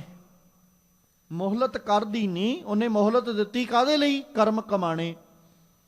ਕਿੰਨੀ ਮੋਹਲਤ ਦਿੱਤੀ ਹੈ? ਕਹਿੰਦੇ ਜੈਸਾ ਲਿਖਤ ਧੁਰ ਪਾਇਆ। ਸਵਾਸ ਗਿਣ ਕੇ, ਸਮਾਂ ਮਿੱਥ ਕੇ, ਦਿਨ ਪੱਕਾ ਕਰਕੇ, ਘੜੀ ਪਲ ਪੱਕਾ ਕਰਕੇ ਫਿਰ ਮੁਹਲਤ ਦਿੱਤੀ। ਤੇ ਜਿਹੜਾ ਦਿਨ, ਸਮਾਂ, ਘੜੀ, ਪਲ ਉਹਨੇ ਪੱਕਾ ਕੀਤਾ, ਅਸੀਂ ਹਾਮੀ ਭਰ ਕੇ ਆਏ ਹਾਂ ਵੀ ਠੀਕ ਹੈ ਜੀ, ਇੰਨੀ ਮੁਹਲਤ ਬਹੁਤ ਹੈ, ਇੰਨੇ ਸਮੇਂ 'ਚ ਤੇ ਮੈਂ ਜਿੱਤ ਜਾਣਾ। ਸੱਚਮੁੱਚ ਜੇ ਤੇ ਇਸ ਚੀਜ਼ ਨੂੰ ਵੇਖੀਏ ਤੇ ਅਸੀਂ ਜਿਵੇਂ ਖਿਡਾਰੀ ਇਹ ਕਹਿ ਕੇ ਆਉਂਦਾ ਨਾ ਵੀ ਮੈਂ ਜਿੱਤ ਕੇ ਆਵਾਂਗਾ, ਬੜਾ ਜੀ ਇੰਨਾ ਸਮਾਂ ਮੇਰੇ ਲਈ, ਇਸੇ ਤਰ੍ਹਾਂ ਹੀ ਵੀ ਰੱਬ ਨੂੰ ਕਹਿ ਕੇ ਆਇਆ ਜੀ ਬੜਾ ਸਮਾਂ ਮੇਰੇ ਲਈ ਇੰਨਾ, ਤੇ ਮੈਂ ਜਿੱਤ ਕੇ ਆਵਾਂਗਾ। ਖੇਡ ਦਾ ਮੈਦਾਨ ਮੈਂ ਹਾਰ ਕੇ ਨਹੀਂ ਆਉਂਦਾ, ਜਿੱਤ ਕੇ ਆਵਾਂਗਾ। ਔਰ ਸਾਹਿਬ ਕਹਿੰਦੇ ਮੁਹਲਤ ਕਰ ਦੀਨੀ, ਉਹਨੇ ਤੈਨੂੰ ਮੁਹਲਤ ਦਿੱਤੀ ਹੈ ਕਰਮ ਕਮਾਣੇ, ਕਰਮ ਕਮਾਉਣ ਵਾਸਤੇ ਦਿੱਤੀ। ਜਿੱਥੇ ਕਰਮ ਕਮਾਉਣ ਵਾਸਤੇ ਉਹਨੇ ਮੁਹਲਤ ਦਿੱਤੀ ਹੈ, ਉੱਥੇ ਖਿਆਲ ਰੱਖੀ ਮੁਹਲਤ ਉੱਤੇ ਹੁਣ ਤੇਰਾ ਜ਼ੋਰ ਨਹੀਂ ਹੈ, ਤੇਰਾ ਕੋਈ ਜ਼ੋਰ ਨਹੀਂ, ਤੇਰੀ ਕੋਈ ਤਾਕਤ ਨਹੀਂ। ਜੈਸਾ ਲਿਖਤ ਧੁਰ ਪਾਇਆ ਉਨੀ ਕੀ ਮੁਹਲਤ ਹੈ, ਜਿੰਨੀ ਕੁ ਉਹਨੇ ਧੁਰ ਤੋਂ ਲਿਖੀ ਹੈ, ਜਿੰਨਾ ਕੁ ਸਮਾਂ ਉਹਨੇ ਤੈਨੂੰ ਦਿੱਤਾ। ਤੇ ਇਸ ਮੁਹਲਤ ਵਿੱਚ ਉਹਨੇ ਤੇਰੇ ਨਾਲ ਸਹਾਇਕ ਬਹੁਤ ਭੇਜੇ, ਤੇਰੀ ਸਹਾਇਤਾ ਕਰਨ ਵਾਲੇ ਬੜੇ ਭੇਜੇ। ਉਹਨਾਂ ਦਾ ਰੂਪ ਮਾਤ ਪਿਤਾ ਭਾਈ ਸੁੱਤ ਬਨਤਾ, ਇਹ ਸਾਰੇ ਤਿੰਨ ਭੀਤਰ ਇਹਨਾਂ ਦੇ ਅੰਦਰ ਪ੍ਰਭੂ ਸੰਜੋਇਆ। ਰੱਬ ਜੀ ਟਿਕੇ ਹੋਏ ਆਪ, ਇਹਨਾਂ ਨਾਲ ਤੇਰਾ ਜੋੜ ਬਣਾਤਾ, ਇਹਨਾਂ ਨਾਲ ਤੇਰਾ ਮੇਲ ਬਣਾਤਾ, ਜਾਂ ਇਹਨਾਂ ਦੇ ਵਿੱਚ ਪ੍ਰਭੂ, ਇਹਨਾਂ ਵਿੱਚ ਵੀ ਮਾਲਕ ਪ੍ਰਭੂ ਬੈਠਾ ਔਰ ਇਹਨਾਂ ਵਿੱਚ ਬੈਠਾ, ਤੂੰ ਉਸੇ ਨੂੰ ਵੇਖਣਾ, ਉਸੇ ਨੂੰ ਸੰਭਾਲਣਾ। ਚਾਹੇ ਪਿਤਾ ਦੀ ਗੱਲ ਕਰ ਲਾ, ਚਾਹੇ ਮਾਤ ਦੀ ਗੱਲ ਕਰ ਲਾ, ਚਾਹੇ ਭਰਾਤਾ ਦੀ ਗੱਲ ਕਰ ਲਾ, ਚਾਹੇ ਮੀਤ ਦੀ ਗੱਲ ਕਰ ਲੈ, ਚਾਹੇ ਬਨਤਾ ਦੀ ਬਾਤ ਆਖ ਲਈਏ, ਤਿੰਨ ਭੀਤਰ ਪ੍ਰਭੂ ਸੰਜੋਇਆ। ਰੱਬ ਜੀ ਨੇ ਆਪਣਾ ਆਪ ਇਹਨਾਂ ਵਿੱਚ ਟਿਕਾਇਆ ਹੈ। ਕਰਮ ਸੋ ਕਰਮ ਕਰਾਏ ਆਪੇ, ਇਸ ਜੰਤੈ ਵਸ ਕਿਸ ਨਾਹੇ। ਕਹੋ ਨਾਨਕ ਪ੍ਰਾਣੀ ਪਹਿਲੇ ਪਹਿਰੇ, ਧਰ ਪਾਏ ਤਾ ਉਦਰੈ ਮਾਹੇ। ਵੇਖੋ ਖਿਆਲ ਰੱਖਿਓ, ਗੁਰੂ ਬਾਬਾ ਜੀ ਨੇ ਕਿਹਾ ਕਰਮ ਸੁਕਰਮ। ਕਰਮ ਨਾਰਮਲੀ, ਸੁਕਰਮ ਚੰਗੇ, ਕੁਕਰਮ ਨਹੀਂ ਕਿਹਾ। ਸਾਡਾ ਜਿਹੜਾ ਸ਼ਾਤਰਤਾ, ਅਸੀਂ ਆਪਣੀ ਚਲਾਕੀ ਨਾਲ ਫਿਰ ਰੱਬ ਜੀ ਉੱਤੇ ਡੋਰੀ ਸੁੱਟਣੀ ਵੀ ਜਾਣਦੇ ਆ ਨਾ। ਭੈੜਾ ਕੰਮ ਕਰਕੇ ਵੀ ਅਸੀਂ ਇਹ ਆਖੀਦਾ ਜੀ ਤੁਸੀਂ ਆਪੇ ਹੀ ਕਹਿੰਦੇ ਹੋ ਜੋ ਕਰਾਉਂਦਾ ਹੈ ਰੱਬ ਕਰਾਉਂਦਾ। ਭੈੜਾ ਵੀ ਤੇ ਰੱਬ ਨਹੀਂ ਕਰਵਾਇਆ। ਸਾਹਿਬ ਜੀ ਕਹਿੰਦੇ ਕਰਮ ਸੁਕਰਮ ਕਰਾਏ ਆਪੇ, ਉਹ ਆਪੇ ਕਰਾਉਂਦਾ। ਇਸ ਜੰਤੈ ਵਸ ਕਿਛ ਨਾਹੇ, ਇਸ ਜੰਤ ਦੇ ਵਸ ਵਿੱਚ ਨਹੀਂ ਹੈ ਕੁਛ। ਚੰਗੇ ਕਰਮ ਕਰਨਾ ਜੰਤ ਦੇ ਵਸ ਵਿੱਚ ਨਹੀਂ। ਭੈੜੇ ਕਰਮ ਜੰਤ ਆਪਣੀ ਮਰਜ਼ੀ ਨਾਲ ਕਰੀ ਜਾਂਦਾ ਹੈ, ਚੰਗੇ ਨਹੀਂ ਹੈ। ਕਿਉਂਕਿ ਬਿਰਤੀ ਚੰਗੀ ਨਹੀਂ ਨਾ। ਹੁਣ ਖਿਆਲ ਰੱਖਿਓ, ਆਪਾਂ ਬਚਨ ਪੜ੍ਹੇ, ਨਿਹਤੇ ਪੰਜ ਜਵਾਨ ਮੈਂ ਗੁਰ ਥਾਪੀ ਦਿੱਤੀ ਕੰਡ ਜੀਓ। ਜਦੋਂ ਗੁਰੂ ਨੇ ਕੰਡ ਉੱਤੇ ਥਾਪੜਾ ਦਿੱਤਾ, ਮੈਂ ਪੰਜੇ ਦੇ ਪੰਜੇ ਜਵਾਨ ਹਰਾ ਲਏ। ਤੇ ਜੇ ਗੁਰੂ ਦਾ ਥਾਪੜਾ ਮਿਲੇ ਹੀ ਨਾ, ਫਿਰ ਪੰਜਾਂ ਕੋਲੋਂ ਹਾਰ। ਭੈੜੇ ਕਰਮ ਤੇ ਜੀਵ ਉਹਦੀ ਮੱਤ ਤੋਂ ਬਿਨਾ ਕਰੀਓ ਹੀ ਜਾਂਦਾ ਹੈ। ਜਿੱਥੇ ਉਹਦੀ ਮੱਤ ਨਹੀਂ, ਉੱਥੇ ਕੀ ਹੈ? ਦੋ ਹੀ ਚੀਜ਼ਾਂ ਨੇ, ਜਾਂ ਚੰਗੇ ਕਰਮ ਨੇ ਤੇ ਜਾਂ ਮਾੜੇ ਨੇ। ਜਿਹੜਾ ਬੰਦਾ ਚੰਗੇ ਕੰਮ ਨਹੀਂ ਕਰ ਰਿਹਾ, ਉਹ ਕੀ ਕਰ ਰਿਹਾ? ਜਿਹੜਾ ਬੰਦਾ ਚੰਗੇ ਕੰਮ ਨਹੀਂ ਕਰ ਰਿਹਾ, ਉਹ ਕੀ ਕਰ ਰਿਹਾ? ਮਾੜੇ ਹੀ ਕਰ ਰਿਹਾ ਨਾ। ਤੇ ਜਿਹੜਾ ਬੰਦਾ ਮਾੜੇ ਕੰਮ ਨਹੀਂ ਕਰ ਰਿਹਾ, ਉਹ ਕੀ ਕਰ ਰਿਹਾ? ਚੰਗੇ। ਹੁਣ ਚੰਗੇ ਕੰਮ ਤੇ ਰੱਬ ਜੀ ਮੱਤ ਦੇ ਰਹੇ। ਸਾਡੀ ਮੱਤ 'ਚ ਇੰਨੀ ਕੁ ਸੋਝੀ ਦਿੱਤੀ, ਇੰਨਾ ਕੁ ਗਿਆਨ ਦਿੱਤਾ ਵੀ ਆਹ ਕੰਮ ਤੂੰ ਕਰ ਲਾ, ਅਸੀਂ ਕਰ ਲਿਆ। ਤੇ ਮਾੜਾ ਕੰਮ ਜਿਹਨੇ ਚੰਗਾ ਨਹੀਂ ਕੀਤਾ, ਉਹ ਕੀ ਕਰੇਗਾ? ਜਿਵੇਂ ਰੱਬ ਜੀ ਵੱਲੋਂ ਸਾਡੇ ਮਨ ਦੇ ਅੰਦਰ ਖਿਆਲ ਆਇਆ, ਰੱਬ ਜੀ ਵੱਲੋਂ ਜੋ ਬਖਸ਼ਿਸ਼ ਕੀਤੀ ਉਹਨਾਂ ਨੇ, ਤੇਰੇ ਸਾਹਮਣੇ ਇੱਕ ਲੋੜਵੰਦ ਖੜੋਤਾ ਹੈ, ਇਹਦੀ ਮਦਦ ਕਰ। ਇਹ ਖਿਆਲ ਉਪਜਿਆ। ਹੁਣ ਇੱਕ ਖਿਆਲ ਅੰਦਰੋਂ ਸੰਕਲਪ ਹੋਰ ਪੈਦਾ ਹੋ ਰਿਹਾ, ਇਹਦੇ ਵਰਗੇ ਤੇ ਕਈ ਤੁਰੇ ਫਿਰਦੇ, ਇਹਦੀ ਮਦਦ ਕਿਵੇਂ ਕਰ ਦਾਂਗੇ? ਇਹਨੂੰ ਦੌੜਾ ਦੇ, ਇੱਥੋਂ ਧੱਕੇ ਮਾਰ ਇਹਨੂੰ। ਇੱਕ ਸੰਕਲਪ ਇਹ ਪੈਦਾ ਹੋਇਆ। ਦੋਵਾਂ ਵਿੱਚੋਂ ਕਿਸ ਸੰਕਲਪ ਦਾ ਪ੍ਰਭਾਵ ਜ਼ਿਆਦਾ, ਅਸੀਂ ਕੀ ਕਰਾਂਗੇ? ਉਹੀ। ਜੇ ਤੇ ਪ੍ਰਭਾਵ ਹੋਇਆ ਕਿ ਇਹਦੀ ਮਦਦ ਕਰ, ਅਸੀਂ ਉਹਦੀ ਮਦਦ ਕਰਾਂਗੇ, ਇਹ ਆਵਾਜ਼ ਕਿਹਦੀ ਸੀ? ਆਤਮਾ ਦੀ, ਰੱਬ ਦੀ। ਧੱਕੇ ਮਾਰ, ਭਜਾ ਦੇ, ਇੱਥੋਂ ਦੌੜਾ ਦੇ, ਇਹ ਆਵਾਜ਼ ਕਿਹਦੀ? ਮਨ ਦੀ। ਤੇ ਚੱਲੇਗੀ ਕਿਹਦੀ? ਜਿਹਦੇ ਅਧੀਨ ਮਤ ਹੋਏਗੀ। ਜੇ ਮਤ ਗੁਰੂ ਦੇ ਅਧੀਨ ਹੈ ਤੇ ਫਿਰ ਚੱਲੇਗੀ ਕੀ? ਇਹਦੀ ਮਦਦ ਕਰ। ਤੇ ਜੇ ਮਤ ਮਨ ਦੇ ਅਧੀਨ ਹੈ ਫਿਰ ਇਹਨੂੰ ਦੌੜਾ ਦੇ। ਫੈਸਲਾ ਉਹੀ ਹੋਏਗਾ। ਹੁਣ ਕਰਮ ਉਹੀ ਸੀ, ਇੱਕੋ ਹੀ ਹੈ। ਇੱਕ ਚੰਗਾ ਤੇ ਇੱਕ ਮਾੜਾ ਜੁੜਿਆ ਇੱਕੋ ਪਰਸਨ ਨਾਲ ਹੀ ਹੈ। ਚੰਗਾ ਕਰਮ ਹੈ ਵੀ ਇਹਦੀ ਮਦਦ ਕਰ ਦੇ, ਮਾੜਾ ਕਰਮ ਕੀ ਹੈ? ਇਹਨੂੰ ਦੌੜਾ ਦੇ। ਹੁਣ ਜੇ ਉਹਨੇ ਦੌੜਾਤਾ, ਮਾੜਾ ਕਰਮ ਰੱਬ ਨੇ ਤੇ ਨਹੀਂ ਸੀ ਕਿਹਾ ਕਰ, ਕਿਹਨੇ ਕੀਤਾ? ਚੰਗਾ ਰੱਬ ਜੀ ਨੇ ਅੰਦਰ ਖਿਆਲਾਤ ਪੈਦਾ ਕੀਤੇ, ਪਰ ਅਸੀਂ ਚਾਹ ਕੇ ਵੀ ਚੰਗਾ ਨਹੀਂ ਕੀਤਾ। ਖਿਆਲਾਤ ਹੋਣ ਦੇ ਬਾਵਜੂਦ ਵੀ ਚੰਗਾ ਨਹੀਂ ਕੀਤਾ। ਕਰਮ ਸੁਕਰਮ ਕਰਾਏ ਆਪੇ। ਉਹ ਚੰਗੇ ਕਰਮ ਆਪ ਹੀ ਕਰਾਉਂਦਾ ਹੈ। ਇਸ ਜਨਤੇ ਵਸ ਕਿਛ ਨਾਹੀਂ। ਚੰਗੇ ਕਰਮ ਦਾ ਕਰਮ ਕਰਨ ਦਾ ਵਸ ਮਨੁੱਖ ਕੋਲ ਨਹੀਂ। ਆਪਣੀ ਮਰਜ਼ੀ ਨਾਲ ਚੰਗਾ ਨਹੀਂ ਕਰ ਸਕਦਾ ਏ। ਆਪਣੀ ਮਰਜ਼ੀ ਤੇ ਮਨ ਦੀ ਹੋਈ ਸੁਣਦਾ ਹੈ। ਆਪਣੀ ਮਰਜ਼ੀ ਨਾਲ ਤੇ ਗੁਰੂ ਦੀ ਕਦੇ ਸੁਣੀ ਹੋਈ ਨਹੀਂ। ਆਪਣੀ ਮਰਜ਼ੀ ਨਾਲ ਤੇ ਮਨ ਦੀ ਹੋਈ ਸੁਣਦਾ ਹੈ, ਤੇ ਮਨ ਕਦੇ ਚੰਗੇ ਪਾਸੇ ਲੈ ਕੇ ਨਹੀਂ ਜਾਂਦਾ।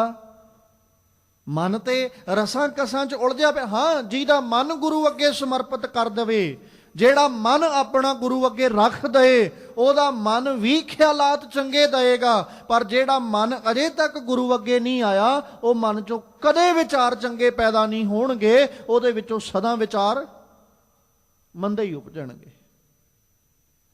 ਤੇ ਜਿਸ ਮਨ ਦੇ ਵਿੱਚੋਂ ਵਿਚਾਰ ਮੰਦੇ ਉਪਜ ਰਹੇ ਨੇ, ਉਹ ਜੀਵ ਚੰਗਾ ਕਿਵੇਂ ਕਰ ਸਕਦਾ ਹੈ? ਇਸ ਜਨਤੈ ਵਸ ਕਿਛ ਨਾਹੀਂ। ਇਸ ਜੰਤ ਦੇ ਵਸ ਵਿੱਚ ਸਾਹਿਬ ਕਹਿੰਦੇ ਕੁਝ ਨਹੀਂ। ਇਸ ਲਈ ਕਹੋ ਨਾਨਕ ਪ੍ਰਾਣੀ ਪਹਿਲੇ ਪਹਿਰੇ,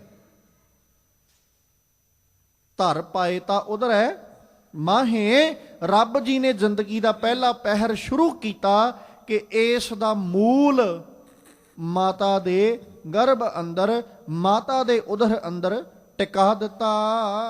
ਦੂਜੈ ਪਹਿਰ ਰੈਣ ਕੈ ਵਣਜਾਰਿਆ ਮਿੱਤਰਾ, ਭਰ ਜਵਾਨੀ ਲਹਿਰੀ ਦੇ। ਬੁਰਾ ਭਲਾ ਨਾ ਪਛਾਣੀ ਵਣਜਾਰਿਆ ਮਿੱਤਰਾ, ਮਨ ਮਤਾ ਅਹਮੇ। ਦੂਜਾ ਪਹਿਰ ਆ ਗਿਆ ਹੁਣ ਜ਼ਿੰਦਗੀ ਦਾ। ਮਤਲਬ ਇਹਨੂੰ ਆਪਾਂ ਕਹਿ ਸਕਦੇ ਹਾਂ ਹੁਣ 6 ਤੋਂ 9 ਵਜੇ ਤੱਕ ਦਾ ਟਾਈਮ ਗਿਆ ਲੰਘ, ਹੁਣ 9 ਤੋਂ 12 ਵਜੇ ਤੱਕ ਦਾ ਟਾਈਮ ਆ ਗਿਆ। 9 ਤੋਂ 12 ਵਜੇ ਤੱਕ ਦਾ ਸਮਾਂ, ਜਿਹੜਾ ਇਹ ਸਮਾਂ ਹੈ ਨਾ, ਸਾਹਿਬ ਕਹਿੰਦੇ ਭਰ ਜਵਾਨੀ ਲਹਿਰੀ ਦੇ। ਬੜੀਆਂ ਉੱਚੀਆਂ ਉੱਚੀਆਂ ਲਹਿਰਾਂ ਉੱਠਦੀਆਂ। ਕਾਹਦੀਆਂ? ਜੋਬਨ ਦੀਆਂ, ਜਵਾਨੀ ਦੀਆਂ। ਤੇ ਉਹ ਜਵਾਨੀ ਦੀਆਂ ਲਹਿਰਾਂ ਜਿਹੜੀਆਂ ਨਾ, ਉਹ ਹੁਣ ਬੰਦੇ ਨੂੰ ਬੰਦਾ ਨਹੀਂ ਰਹਿਣ ਦਿੰਦੀਆਂ। ਲਹਿਰਾਂ ਦਾ ਕੰਮ ਕੀ?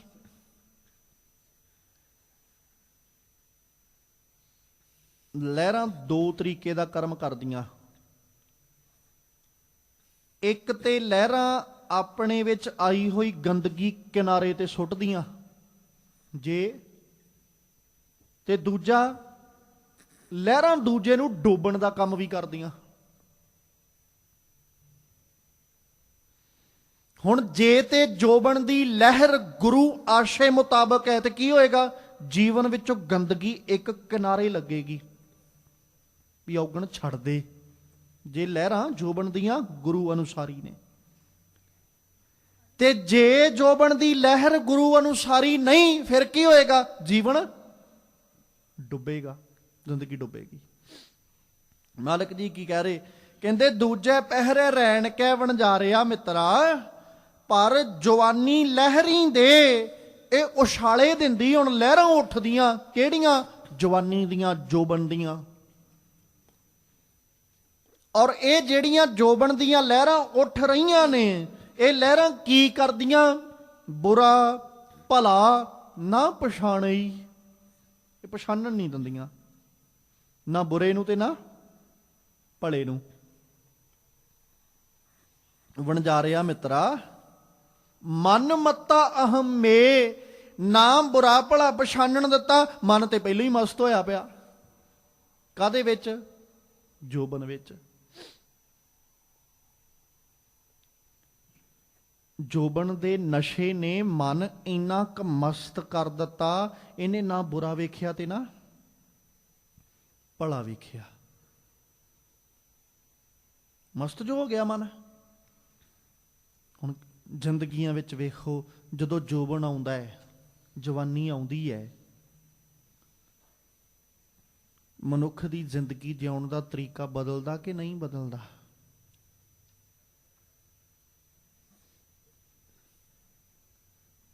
ਟੀਨ ਏਜ ਜਿਹਨੂੰ ਆਪਾਂ ਕਹਿੰਦੇ, ਉਹ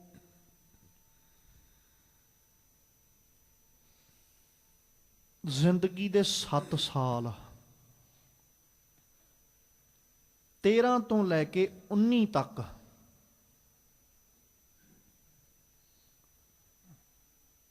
ਇਹ ਜਿਹੜੇ 7 ਸਾਲ ਨਾ, ਇਹਨਾਂ 7 ਸਾਲਾਂ ਦੇ ਵਿੱਚ ਮਨ ਅੰਦਰ ਕਈ ਭਰਮ ਪੈਦਾ ਹੁੰਦੇ।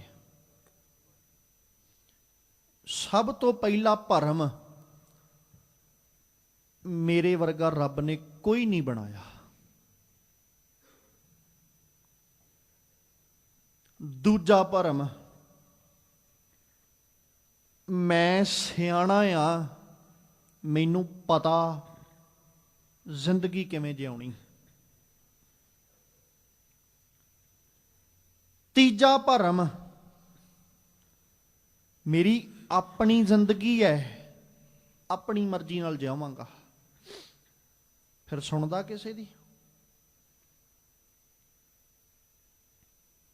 ਫਿਰ ਭਾਵੇਂ ਪਰਿਵਾਰ ਤੋਂ ਉਲਟ ਕਿਉਂ ਨਾ ਚੱਲਣਾ ਪਏ, ਖਿਲਾਫ ਕਿਉਂ ਨਾ ਚੱਲਣਾ ਪਏ, ਪਰ ਇਹਨਾਂ 7 ਸਾਲਾਂ ਦੇ ਅੰਦਰ 13 ਤੋਂ ਲੈ ਕੇ 19 ਤੱਕ, ਹਾਂ 19 ਤੋਂ ਅਗਾਂਹ ਜਦੋਂ ਟੀਨ ਏਜ ਮੁੱਕੀ ਨਾ, 20-21 ਸਾਲਾਂ ਦਾ, 22 ਦਾ ਜਦੋਂ ਹੋ ਗਿਆ, ਉਦੋਂ ਸੋਝੀ ਆਉਣ ਲੱਗ ਜਾਂਦੀ ਵੀ ਉਹ ਦਿਨ ਤੇ ਮੈਂ ਐਵੇਂ ਕੱਢੇ। ਫਿਰ ਆਪਣੇ ਉਹਨਾਂ ਦਿਨਾਂ ਨੂੰ ਹੀ ਚੇਤੇ ਕਰ ਕਰਕੇ ਸੋਚਦਾ ਵੀ ਕੋਈ ਚੰਗਾ ਕੰਮ ਕਰ ਲੈਂਦਾ, ਸਿੱਖ ਲੈਂਦਾ, ਕੁਝ ਅੱਜ ਆਪਣੇ ਪੈਰਾਂ ਤੇ ਖੜੋਣ ਜੋਗਾ ਹੋ ਜਾਣਾ ਸੀ। ਪਰ ਮੈਂ ਉਹ ਸਮਾਂ ਤੇ ਅਜਾਈਓ ਹੀ ਗਵਾਇਆ। ਉਹਨਾਂ ਸਾਲਾਂ ਦੇ ਵਿੱਚ ਨਾ ਤੇ ਪੜ੍ਹਾਈ ਵੱਲ ਸੁਰਤ, ਨਾ ਕਿਸੇ ਕਰਮ ਵੱਲ ਸੁਰਤ। ਉਹਨਾਂ ਸਾਲਾਂ ਵਿੱਚ ਤੇ ਆਪਣੀ ਜਵਾਨੀ ਅੰਦਰ ਹੀ ਮਸਤ ਹੋਇਆ ਇਹ ਇਨਸਾਨ। ਪਰ ਜੋਬਨ ਲਹਿਰੀ ਦੇ ਇੰਨੀਆਂ ਲਹਿਰਾਂ ਉੱਠੀਆਂ। ਜਦੋਂ ਇਹ ਲਹਿਰਾਂ ਉੱਠੀਆਂ ਨਾ, ਹੁਣ ਇਹਨਾਂ ਲਹਿਰਾਂ ਚੋਂ ਬਚਣਾ ਵੀ ਅਸੀਂ ਹੀ ਸੀ। ਜੇ ਕਿਤੇ ਮੱਤ ਹੁੰਦੀ ਗੁਰੂ ਵਾਲੀ, ਹੁਣ ਖਿਆਲ ਰੱਖਿਓ, ਜੇ ਤੇ ਇਸ ਸਮੇਂ ਵਿੱਚ, ਕਿਉਂਕਿ ਜਿਹੜਾ ਬਚਪਨ ਲੰਘਿਆ, ਉਸ ਬਚਪਨ ਵਿੱਚ ਅਸੀਂ ਬਾਲਕ ਨੂੰ ਮੱਤ ਕਿੱਦਾਂ ਦੀ ਦਿੱਤੀ? ਧਰਮ ਵਾਲੀ ਦਿੱਤੀ ਕਿ ਨਹੀਂ ਦਿੱਤੀ? ਅਸੀਂ ਉਹਦੇ ਪੇਟ ਅੰਦਰ ਜਿਹੜਾ ਭੋਜਨ ਪਾਇਆ ਉਹ ਧਰਮੀ ਪਾਇਆ ਕਿ 10 ਨੌਆਂ ਦੀ ਕਿਰਤ ਪਾਈ ਕਿ ਨਹੀਂ ਪਾਈ? ਉਹਨੂੰ ਜਿਹੜੀ ਮੱਤ ਦਿੱਤੀ ਹੈ, ਉਹ ਮੱਤ ਅਸੀਂ ਕਿੱਦਾਂ ਦੀ ਦਿੱਤੀ ਹੈ? ਸਾਡਾ ਜਿਹੜਾ ਕਾਰ ਵਿਹਾਰ ਹੈ, ਉਹ ਕਾਰ ਵਿਹਾਰ ਕਿੱਦਾਂ ਦਾ? ਸਾਡਾ ਘਰ ਦਾ ਮਾਹੌਲ ਕਿੱਦਾਂ ਦਾ? ਇਹ ਸਾਰੀਆਂ ਚੀਜ਼ਾਂ ਦਾ ਪ੍ਰਭਾਵ ਇਹਨਾਂ 7 ਸਾਲਾਂ ਵਿੱਚ ਸਾਨੂੰ ਦਿਸਣਾ ਹੈ। ਜੋ ਅਸੀਂ 12 ਸਾਲਾਂ ਤੱਕ ਬੱਚੇ ਨੂੰ ਵਿਖਾਇਆ, 13 ਤੋਂ ਲੈ ਕੇ 19 ਤੱਕ ਅਸੀਂ ਵੇਖਣਾ ਹੈ। ਉਹ 7 ਸਾਲਾਂ ਦੇ ਵਿੱਚ ਅਸੀਂ ਪਰਵਰਿਸ਼ ਕਿੱਦਾਂ ਦੀ ਦਿੱਤੀ ਹੈ, ਉਹ 7 ਸਾਲਾਂ 'ਚ ਨਜ਼ਰ ਆਏਗੀ। ਫਿਰ ਜੇ ਤੇ ਮੱਤ ਦਿੱਤੀ ਹੋਈ ਗੁਰੂ ਵਾਲੀ, ਤੇ ਗੁਰੂ ਵਾਲੀ ਮੱਤ ਕੀ ਕਰੇਗੀ? ਲਹਿਰਾਂ ਤੇ ਜਵਾਨੀ ਦੀਆਂ ਹੈਨ। ਇਹ ਨਹੀਂ ਵੀ ਜੋਬਨ ਨੇ ਲਹਿਰਾਂ ਨਹੀਂ ਉੱਠਣੀਆਂ, ਜੋਬਨ ਦੀਆਂ ਲਹਿਰਾਂ ਉੱਠਣਗੀਆਂ, ਪਰ ਉਹ ਲਹਿਰਾਂ ਡੋਬਣਗੀਆਂ ਨਹੀਂ, ਉਹ ਸਫਾਈ ਕਰਨਗੀਆਂ। ਉਹ ਜੀਵਨ ਵਿੱਚੋਂ ਕੀ ਨਜ਼ਰੀ ਪਏਗਾ? ਜੋ ਬਾਬਾ ਜੁਝਾਰ ਸਿੰਘ ਦੇ ਜੀਵਨ ਚੋਂ ਨਜ਼ਰੀ ਪੈਂਦਾ ਹੈ। ਕਿੰਨੀ ਸੋਹਣੀ ਪਰਵਰਿਸ਼। ਜੋ ਬਾਬਾ ਅਜੀਤ ਸਿੰਘ ਜੀ ਦੇ ਜੀਵਨ ਵਿੱਚੋਂ ਨਜ਼ਰੀ ਪੈਂਦਾ ਹੈ। ਇਹ ਕੁਝ ਨਜ਼ਰੀ ਪਏਗਾ ਜੇ ਗੁਰੂ ਮੱਤ ਅਨੁਸਾਰੀ ਜੋਬਨ ਆਏਗਾ। ਫਿਰ ਜੇ ਗੁਰੂ ਮੱਤ ਅਨੁਸਾਰੀ ਜੋਬਨ ਨਾ ਹੋਇਆ, ਮਨ ਮੱਤਾ ਅਹਮ ਮੇ, ਹੰਕਾਰ ਚ ਮਸਤ ਹੋਇਆ, ਫਿਰ ਉਹੀ ਲਹਿਰਾਂ ਡੋਬਣਗੀਆਂ। ਤੇ ਜਦੋਂ ਡੋਬਣਗੀਆਂ ਫਿਰ ਕੀ ਹੋਏਗਾ? ਜ਼ਿੰਦਗੀ ਖਤਮ। ਜਦੋਂ ਲਹਿਰਾਂ ਨੇ ਡੋਬ ਲਿਆ, ਫਿਰ ਜੀਵ ਇਹਨਾਂ ਸਾਲਾਂ ਵਿੱਚ ਜਿੱਦਾਂ ਦਾ ਕਰਮ ਕਰ ਲੈਂਦਾ, ਬਸ ਇਉਂ ਕਹਿ ਸਕਦੇ ਹਾਂ ਇਹ ਸਾਲ ਜ਼ਿੰਦਗੀ ਦੇ ਉਹ ਨੇ, ਇੱਕ ਮੋੜ ਹੈ ਜੀਵਨ ਦਾ। ਇਹ ਮੋੜ ਸਿੱਧੇ ਰਸਤੇ ਮੁੜ ਗਿਆ ਤੇ ਜ਼ਿੰਦਗੀ ਸਵਰ ਜਾਂਦੀ ਹੈ, ਤੇ ਜੇ ਇਹੋ ਮੋੜ ਗਲਤ ਪਾਸੇ ਮੁੜ ਗਿਆ ਤੇ ਵਿੱਚ ਗਲਤਾਨ ਹੋ ਜਾਂਦਾ। ਪਰ ਜੋਬਨ ਜਦੋਂ ਲਹਿਰੀ ਦੇਣ ਲੱਗਦਾ, ਜਦੋਂ ਜੋਬਨ ਦੀਆਂ ਲਹਿਰਾਂ ਉੱਠਦੀਆਂ, ਇਹ ਜੋਬਨ ਦੀਆਂ ਲਹਿਰਾਂ, ਜਵਾਨੀ ਦੀਆਂ ਲਹਿਰਾਂ ਜੇ ਸਿੱਧੇ ਪਾਸੇ ਲੈ ਜਾਣ ਤੇ ਜ਼ਿੰਦਗੀ ਸਵਰ ਜਾਂਦੀ ਹੈ, ਤੇ ਜੇ ਇਹੀ ਲਹਿਰਾਂ ਮਾੜੇ ਪਾਸੇ ਲੈ ਜਾਣ ਤੇ ਜ਼ਿੰਦਗੀ ਬਰਬਾਦ ਹੋ ਜਾਂਦੀ, ਮੁੱਕ ਜਾਂਦੀ, ਖਤਮ ਹੋ ਜਾਂਦੀ। ਫਿਰ ਖਿਆਲ, ਦੋਵਾਂ ਦੇ ਖਿਆਲਾਤ, ਜੀਤੇ ਤੇ ਜ਼ਿੰਦਗੀ ਸਵਰ ਗਈ ਉਹ ਵੀ ਉਦਾਹਰਨ ਬਣ ਜਾਏਗਾ, ਤੇ ਜਿਹਦੀ ਵਿਗੜ ਗਈ ਉਹ ਵੀ ਉਦਾਹਰਨ ਬਣ ਜਾਣਾ। ਬਸ ਫਿਰ ਇੰਨਾ ਹੋਏਗਾ, ਜਿਹੜੇ ਤੇ ਮਾਤਾ ਪਿਤਾ ਨੇ ਚੰਗੀ ਮੱਤ ਦੇਣੀ ਹੋਈ ਨਾ, ਉਹ ਤੇ ਇਹੀ ਆਖਣਗੇ ਵੀ ਪੁੱਤਰਾ ਧੀਏ ਵੇਖ ਉਹ ਜੀਵਨ ਕਿੱਡਾ ਸੋਹਣਾ। ਨਾਲ ਦੂਜੀ ਵੀ ਰੱਖ ਦੇਣਗੇ ਵੀ ਵੇਖ ਉਹਨੇ ਜੀਵਨ ਗਲਤਾਨ ਹੋ ਕੇ ਗੁਜ਼ਾਰਿਆ, ਤੇ ਉਹਨੂੰ ਪੁੱਛ ਕੇ ਵੇਖੀ ਜ਼ਿੰਦਗੀ ਕਿੱਦਾਂ ਦੀ। ਤੇ ਜਿਹੜਾ ਜੀਵਨ ਗਲਤਾਨ ਹੋ ਚੁੱਕਾ ਨਾ, ਉਹਨੂੰ ਪੁੱਛ ਕੇ ਵੇਖੋ, ਉਹ ਤਰਸ ਰਿਹਾ ਕਿ ਮੇਰਾ ਜੀਵਨ ਸਿੱਧੇ ਰਾਹ ਤੇ ਆ ਜਾਏ, ਪਰ ਆਉਂਦਾ ਨਹੀਂ। ਲਹਿਰਾਂ ਗਲਤਾਨ ਹੀ ਇੰਨਾ ਕੁ ਕਰ ਗਈਆਂ।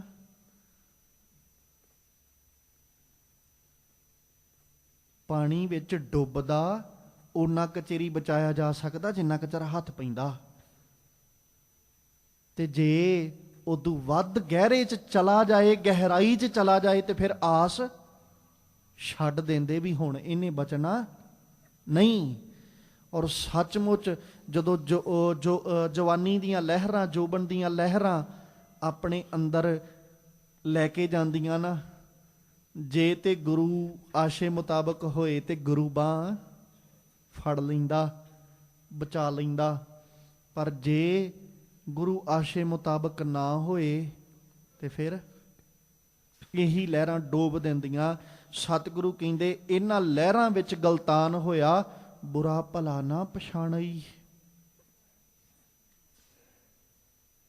ਹੁਣ ਇਹਨਾਂ ਸਮੇਂ 'ਚ ਕੀ ਹੁੰਦਾ, ਮਾੜਾ ਜਿਹਾ ਕਿਸੇ ਨੇ ਕੁਛ ਆਖਤਾ ਤੇ ਅੱਗ ਬਬੋਲਾ ਹੋ ਜਾਂਦਾ, ਮਰਨ ਤੱਕ ਜਾਂਦਾ ਕਿ ਨਹੀਂ।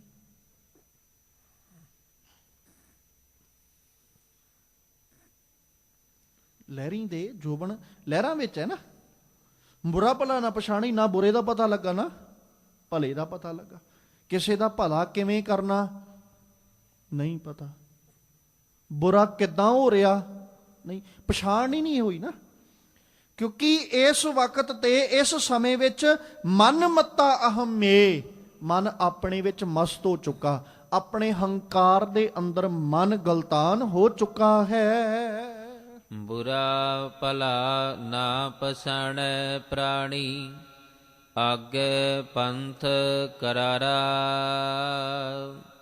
ਪੂਰਾ ਸਤਿਗੁਰ ਕਬਹੂ ਨਾ ਸੇਵਿਆ ਸਿਰ ਠਾਢੇ ਜਮ ਜੰਦਾਰਾ। ਸਤਿਗੁਰੂ ਜੀ ਨੇ ਸਪਸ਼ਟ ਕੀਤਾ, ਕਹਿੰਦੇ ਬੁਰਾ ਭਲਾ ਨਾ ਪਛਾਣੈ ਪ੍ਰਾਣੀ। ਨਹੀਂ ਪਛਾਣਦਾ ਫਿਰ ਅੱਗੇ ਕੀ ਹੋ ਜਾਂਦਾ, ਰਸਤਾ ਔਖਾ ਹੋ ਜਾਂਦਾ। ਜਿਵੇਂ ਨਾ ਇੱਕ ਭਾਈ ਗੁਰਦਾਸ ਜੀ ਦੀ ਰਚਨਾ ਬੜੀ ਪਿਆਰੀ, ਉਹਨਾਂ ਨੇ ਨਾ ਉਦਾਹਰਣ ਦਿੱਤੀ, ਪਹਿਲੋਂ ਵੀ ਸ਼ਾਇਦ ਆਪ ਜੀ ਅੱਗੇ ਬੇਨਤੀ ਕੀਤੀ। ਉਹ ਉਦਾਹਰਣ ਦਿੰਦੇ ਇੱਕ ਜੁਆਰੀ ਦੀ, ਜਿਹੜਾ ਜੂਆ ਖੇਡਦਾ। ਇੱਕ ਉਦਾਹਰਣ ਦਿੰਦੇ ਉਹ ਨਸ਼ੇ ਵਿੱਚ ਗਲਤਾਨ ਹੋਏ ਦੀ। ਆਖਦੇ ਪਤਾ ਕੀ ਨੇ, ਕਹਿੰਦੇ ਜਿਵੇਂ ਇੱਕ ਨਸ਼ਾ ਕਰਨ ਵਾਲਾ ਨਸ਼ਈ ਬਣ ਚੁੱਕਾ ਤੇ ਉਹਦੇ ਸਰੀਰ ਨੂੰ ਅਮਲ ਲੱਗ ਚੁੱਕਾ ਹੈ, ਉਹਦੀ ਕਾਇਆ ਨੂੰ ਅਮਲ ਲੱਗ ਚੁੱਕਾ, ਤੇ ਉਹਨੂੰ ਪੁੱਛ ਕੇ ਵੇਖੋ ਵੀ ਤੂੰ ਛੱਡਣਾ ਚਾਹੁੰਦਾ? ਉਹ ਵੀ ਕਹਿੰਦਾ ਵੀ ਹੁਣ ਛੱਡਣਾ ਤੇ ਚਾਹੁੰਦਾ ਪਰ ਛੁੱਟਦਾ ਨਹੀਂ, ਸਰੀਰ ਸਾਥ ਹੀ ਨਹੀਂ ਦਿੰਦਾ, ਕਾਇਆ ਸਾਥ ਨਹੀਂ ਵੀ, ਕਿਉਂਕਿ ਹੁਣ ਉਹ ਹੱਡੀ ਰਚ ਗਿਆ ਨਾ। ਇੱਕ ਵਿਦਵਾਨ ਪੁਰਸ਼ ਨੇ ਨਾ ਜਦੋਂ ਨਸ਼ੇ ਦੀ ਵੰਡ ਕੀਤੀ ਤੇ ਪਤਾ ਕੀ ਵੀ ਪਹਿਲੋਂ ਇਨਸਾਨ ਨੂੰ ਲੱਗਦਾ ਵੀ ਮੈਂ ਨਸ਼ਾ ਖਾ ਰਿਹਾ, ਔਰ ਵਾਕਈ ਇੰਜ ਲੱਗਦਾ ਇਨਸਾਨ ਨਸ਼ਾ ਖਾਂਦਾ ਹੈ। ਫਿਰ ਦੂਜੇ ਨੰਬਰ ਉੱਤੇ ਨਸ਼ਾ ਨਸ਼ੇ ਨੂੰ ਖਾਣਾ ਸ਼ੁਰੂ ਕਰਦਾ, ਤੀਜੇ ਨੰਬਰ ਉੱਤੇ ਨਸ਼ਾ ਪ੍ਰਾਣੀ ਨੂੰ ਖਾਣਾ ਸ਼ੁਰੂ ਕਰ ਲੈਂਦਾ ਹੈ। ਜਦੋਂ ਤੀਜੇ ਨੰਬਰ ਉੱਤੇ ਹਾਂ ਪਹਿਲੇ ਨੰਬਰ ਤੇ ਨਸ਼ਾ ਜਦੋਂ ਪ੍ਰਾਣੀ ਖਾ ਰਿਹਾ ਉਦੋਂ ਰੋਕਿਆ ਜਾ ਸਕਦਾ ਹੈ ਵੀ ਰੁਕ ਜਾ, ਉਮੀਦ ਹੈ। ਜਦੋਂ ਨਸ਼ਾ ਨਸ਼ੇ ਨੂੰ ਖਾ ਰਿਹਾ ਉਮੀਦ ਉਦੋਂ ਵੀ ਹੈ ਵੀ ਤੂੰ ਛੱਡ ਦੇ, ਥੋੜਾ ਜ਼ੋਰ ਲੱਗੇਗਾ, ਸਮਾਂ ਲੱਗੇਗਾ, ਪਰ ਤਿਆਗ ਦੇ। ਤੇ ਜਦੋਂ ਨਸ਼ਾ ਪ੍ਰਾਣੀ ਨੂੰ ਖਾਣ ਲੱਗ ਜਾਏ ਉਦੋਂ ਆਸ ਛੱਡ ਦਿਓ ਵੀ ਹੁਣੇ ਬਚੇਗਾ। ਨਹੀਂ, ਹੁਣ ਨਾ ਤੇ ਛੱਡਿਆ ਜਾਣਾ ਤੇ ਨਾ ਹੀ ਉਹਨੇ ਬਚਣਾ। ਫਿਰ ਜੋ ਉਸ ਵਕਤ ਕੀ ਹੁੰਦਾ, ਭਾਈ ਗੁਰਦਾਸ ਜੀ ਕਹਿੰਦੇ ਵੀ ਉਹਨੂੰ ਪੁੱਛੋ, ਤੇ ਉਹ ਕਹਿੰਦਾ ਮੈਂ ਛੱਡਣਾ ਤੇ ਚਾਹੁੰਦਾ ਪਰ ਮੇਰੇ ਤੋਂ ਛੱਡਿਆ ਨਹੀਂ ਜਾਂਦਾ। ਦੂਜੇ ਨੂੰ ਕੀ ਕਹਿੰਦਾ, ਛੱਡਣਾ ਨਾ, ਜ਼ਿੰਦਗੀ ਬਰਬਾਦ ਹੋ ਜਾਂਦੀ। ਨਸ਼ਾ ਕਰਨ ਵਾਲਾ ਨਸ਼ੇ 'ਚ ਗਲਤਾਨ ਹੋ ਚੁੱਕਾ, ਉਹਨੂੰ ਕੋਈ ਆਖੇ ਵੀ ਤੂੰ ਛੱਡਣਾ ਚਾਹੋ ਕਿ ਨਾ, ਛੱਡਣਾ ਤੇ ਮੈਂ ਚਾਹੁੰਦਾ ਪਰ ਛੁੱਟਦਾ ਨਹੀਂ। ਜੇ ਕੋਈ ਉਹਨੂੰ ਆ ਕੇ ਪੁੱਛੇ ਵੀ ਨਸ਼ੇ 'ਚੋਂ ਕਿੰਨਾ ਕੁ ਰਸ ਮਿਲਦਾ, ਉਹ ਕਹਿੰਦਾ ਵੀ ਨਾ, ਤੂੰ ਨਾ ਕਰੀ, ਜ਼ਿੰਦਗੀ ਬਰਬਾਦ ਹੋ ਜਾਂਦੀ। ਦੂਜੇ ਨੂੰ ਰੋਕਦਾ, ਆਪ ਗਲਤਾਨ ਹੋ ਚੁੱਕਾ, ਕਿਉਂਕਿ ਵੇਖਿਆ ਉਹਨੇ ਆਪਣੇ ਆਪ ਨੂੰ ਬਰਬਾਦ ਹੁੰਦੇ, ਵੇਖਿਆ ਉਹਨੇ ਆਪਣਾ ਘਰ ਬਰਬਾਦ ਹੁੰਦਾ, ਵੇਖਿਆ ਉਹਨੇ। ਭਾਵੇਂ ਨਸ਼ਾ ਕਰਨ ਵਾਲਾ ਹੀ ਹੈ, ਉਹ ਨਸ਼ਾ ਕਰਨ ਵਾਲਾ ਕਦੇ ਨਹੀਂ ਚਾਹੇਗਾ ਮੇਰੇ ਘਰ ਵਿੱਚ ਕੋਈ ਦੂਜਾ ਨਸ਼ਾ ਕਰੇ। ਉਹਨੂੰ ਪਤਾ ਵੀ ਮੈਂ ਤੇ ਬਰਬਾਦ ਹੋ ਚੁੱਕਾ, ਘਰ ਵੀ ਬਰਬਾਦ ਕਰ ਲਿਆ, ਪਰ ਮੈਂ ਕਿਸੇ ਦੂਜੇ ਨੂੰ ਨਸ਼ੇ ਤੇ ਨਹੀਂ ਲਾਉਣਾ, ਆਪਣੇ ਘਰ ਦਾ ਜੀ ਨਸ਼ੇ ਤੇ ਨਹੀਂ ਲਾਉਣਾ। ਫਿਰ ਦੂਜੀ ਉਦਾਹਰਨ ਦਿੰਦੇ, ਜੁਆਰੀ ਜੂਆ ਖੇਡਦਾ। ਪਹਿਲੇ ਦਿਨ ਗਿਆ ਜੂਆ ਖੇਡਣ, ਸਾਥੀਆਂ ਨੇ ਕਹਿਤਾ ਵੀ ਕੋਈ ਨਹੀਂ ਖੇਡ ਲਾ। ਉਹ ਪਹਿਲੇ ਦਿਨ ਤੇ ਖੇਡ ਵਜੋਂ ਖੇਡਣ ਲੱਗਾ, ਦੂਜੇ ਦਿਨ, ਤੀਜੇ ਦਿਨ, 3-4 ਕੁ ਦਿਨ ਤੇ ਖੇਡ ਵਜੋਂ ਜੂਆ ਖੇਡਾਂ, 5ਵੇਂ ਦਿਨ ਲਾਲਚ ਪੈ ਗਿਆ ਵੀ ਇਹ ਤੇ ਕੰਮ ਹੀ ਬੜਾ ਸੌਖਾ, ਵੀ ਜਾਓ ਖੇਡੋ ਤੇ ਪੈਸੇ ਵਾਧੂ ਲੈ ਕੇ ਆ ਜਾਓ। ਉਹ ਜਦੋਂ ਲੋਭ ਪੈਦਾ ਹੋ ਗਿਆ ਨਾ, ਹੁਣ ਉਹ ਲੋਭ ਨੇ ਜੂਆ ਖੇਡਣ ਲਈ ਮਜਬੂਰ ਕਰਤਾ। ਹੁਣ ਕੰਮ ਕਰਨਾ ਕੋਈ ਨਹੀਂ, ਹੱਡ ਭੰਨਣੇ ਕੋਈ ਨਹੀਂ, ਜੂਆ ਹੀ ਖੇਡਣਾ। ਫਿਰ ਤੀਜਾ ਵੇਲਾ ਐਸਾ ਆ ਜਾਂਦਾ, ਹੁਣ ਜੂਏ ਵਿੱਚ ਹਾਰ ਸਭ ਕੁਝ ਗਿਆ, ਸਾਰਾ ਕੁਝ ਬਰਬਾਦ ਕਰ ਲਿਆ। ਹੁਣ ਉਹ ਮਜਬੂਰੀ ਵਸ ਨਹੀਂ ਛੱਡ ਸਕਦਾ ਵੀ ਕੀ ਪਤਾ ਵਾਪਸ ਹੀ ਆ ਜੇ। ਕਹਿੰਦੇ ਵੀ ਉਹਨੂੰ ਜਵਾਰੀ ਨੂੰ ਪੁੱਛ ਕੇ ਵੇਖੋ, ਤੇ ਜੂਆ ਦੂਜੇ ਨੂੰ ਖੇਡਣ ਦਏਗਾ? ਉਹ ਕਹਿੰਦਾ ਨਹੀਂ, ਮੈਂ ਖੇਡਣਾ ਛੱਡਣਾ ਚਾਹੁੰਦਾ ਆ, ਪਰ ਹੁਣ ਮਜਬੂਰੀ ਬਣ ਚੁੱਕੀ, ਮੈਂ ਆਪਣਾ ਘਰ ਤੱਕ ਬਰਬਾਦ ਕਰ ਲਿਆ, ਪਰ ਮੈਂ ਛੱਡ ਨਹੀਂ ਸਕਦਾ। ਇਸੇ ਤਰ੍ਹਾਂ ਬੁਰਾ ਭਲਾ ਨਾ ਪਛਾਣੇ ਪ੍ਰਾਣੀ, ਆਗੇ ਪੰਥ ਕਰਾਰਾ।